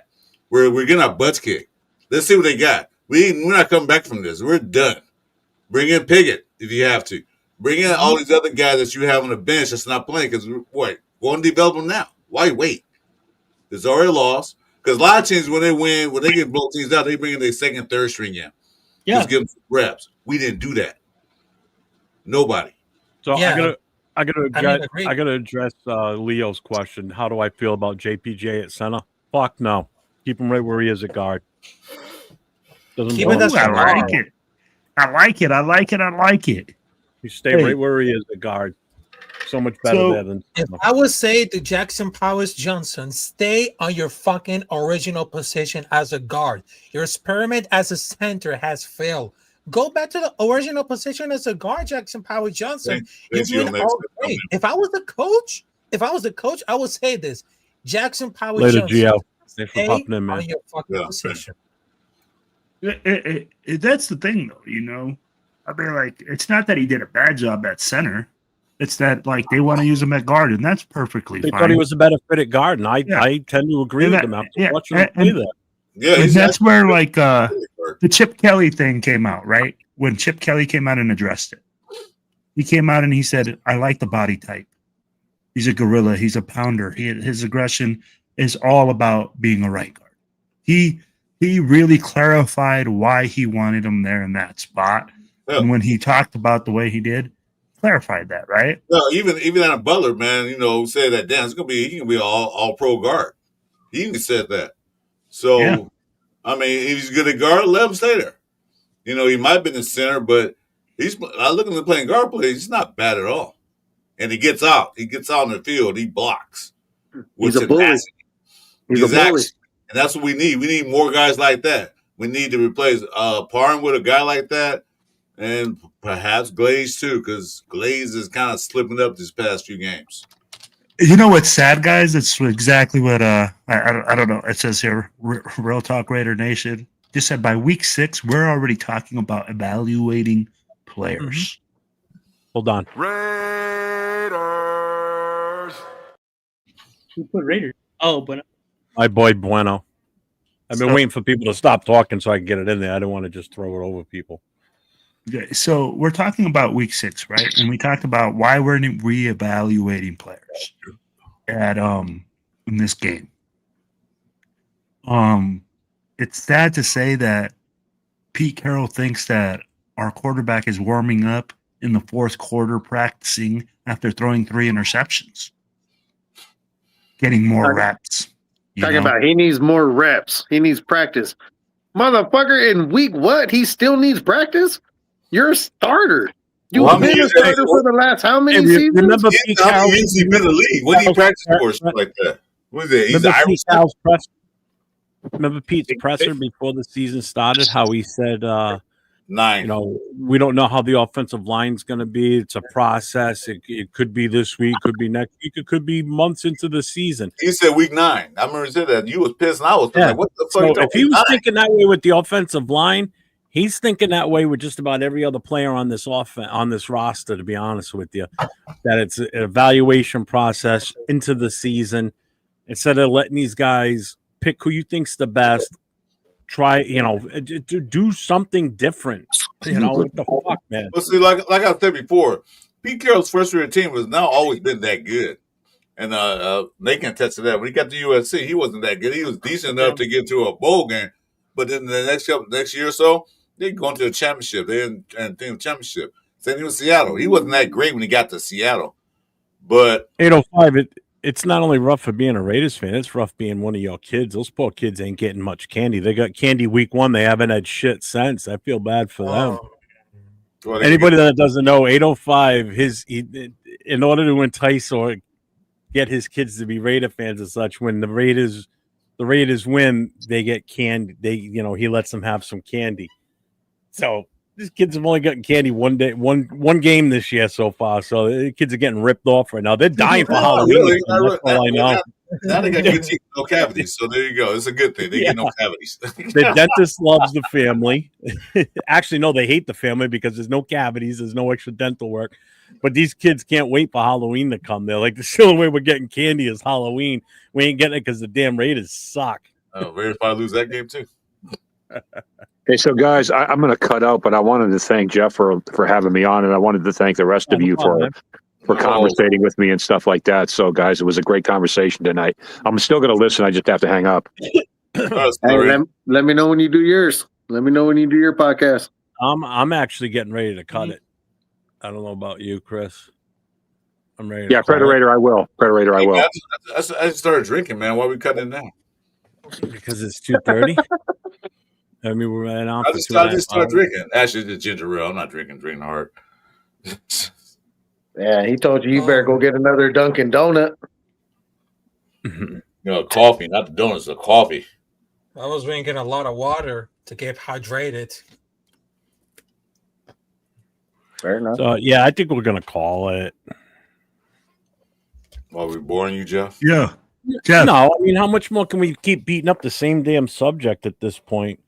Can I get your keys to victory? Can I get your keys to victory versus the Titans? Let's see that. I'm like, we haven't talked about what we got to do to beat the Titans. Let's end on a positive note. We've been with a lot of negativity today. Just run the ball. Like I've said Wednesday night, and I said it last night when Nate and I were on our show. The only time I want to see Geno Smith touching the ball is when he's handing off to Genty. I don't want him throwing it. I want him to take the ball from Meredith, give it to Genty left, give it to Genty right, give it to Mostert left and right. Don't let if the ball goes above his waist or comes up by his shoulder, somebody better fucking tackle him on our own team. But don't let him throw the ball. I'd rather take the fucking loss and throw him an interception. Yeah, JPJ, you go for a pass. Tackled by JPJ. We know we can tackle. He got 2 tackles a couple of weeks ago, so we know we can tackle. You want somebody to pull the Bobby Boucher. Exactly. Ashton Genty with the 2-yard loss. Good sack by Ashton Genty. But you know what, man? On that note, go ahead. On that note, yeah, I think we're gonna call it tonight. What I said earlier, I said one thing we gotta be fixed is that special teams. That's one thing that definitely gotta be fixed. Not even looking at that. Then I believe paying attention. I'm watching what the hell they doing. Run the ball like Jeff said. Oh, if you're gonna throw the ball, Geno, the short passes to somebody that's okay. And I'm going to say, Geno, stop pulling the O'Connor. Stop pulling the double pump. Use your eyes. Don't sit there and stare at one receiver for 30 seconds and be like, I'm going to throw it that way. The whole defense is watching you right now. Just be a quarterback. Use your feet. Use your eyes. Be mobile. Protect the ball. Don't throw it out of bounds. Before you throw an interception, throw it out of bounds. Gentry, get those carries, get those TDs. Mostert definitely needs to be number 2 and step up the most. I feel that's where it's going to be our secret weapon. Is going to be Mostert, especially with Bowers being out. And I agree with Chris 1,000%. Special teams, just what the fuck? Just step up and do your fucking job. Allow Carlson to do his. Because if you don't do yours, he can't do his at the end of the day. Rafa? And, yes. You're not done that? No, I'm saying no. And I'm saying like no, that's what I'm saying. Like just as a team, we all need to come together. Yes. Rafa, let's go. Let's get it wrapped up. Beat it up. Right, Let's go. So I'm out of here. I'm out of here. So thanks for having me. I know that it's gonna be no problem, Rafa. I'm gonna give you guys the solution. You gotta link.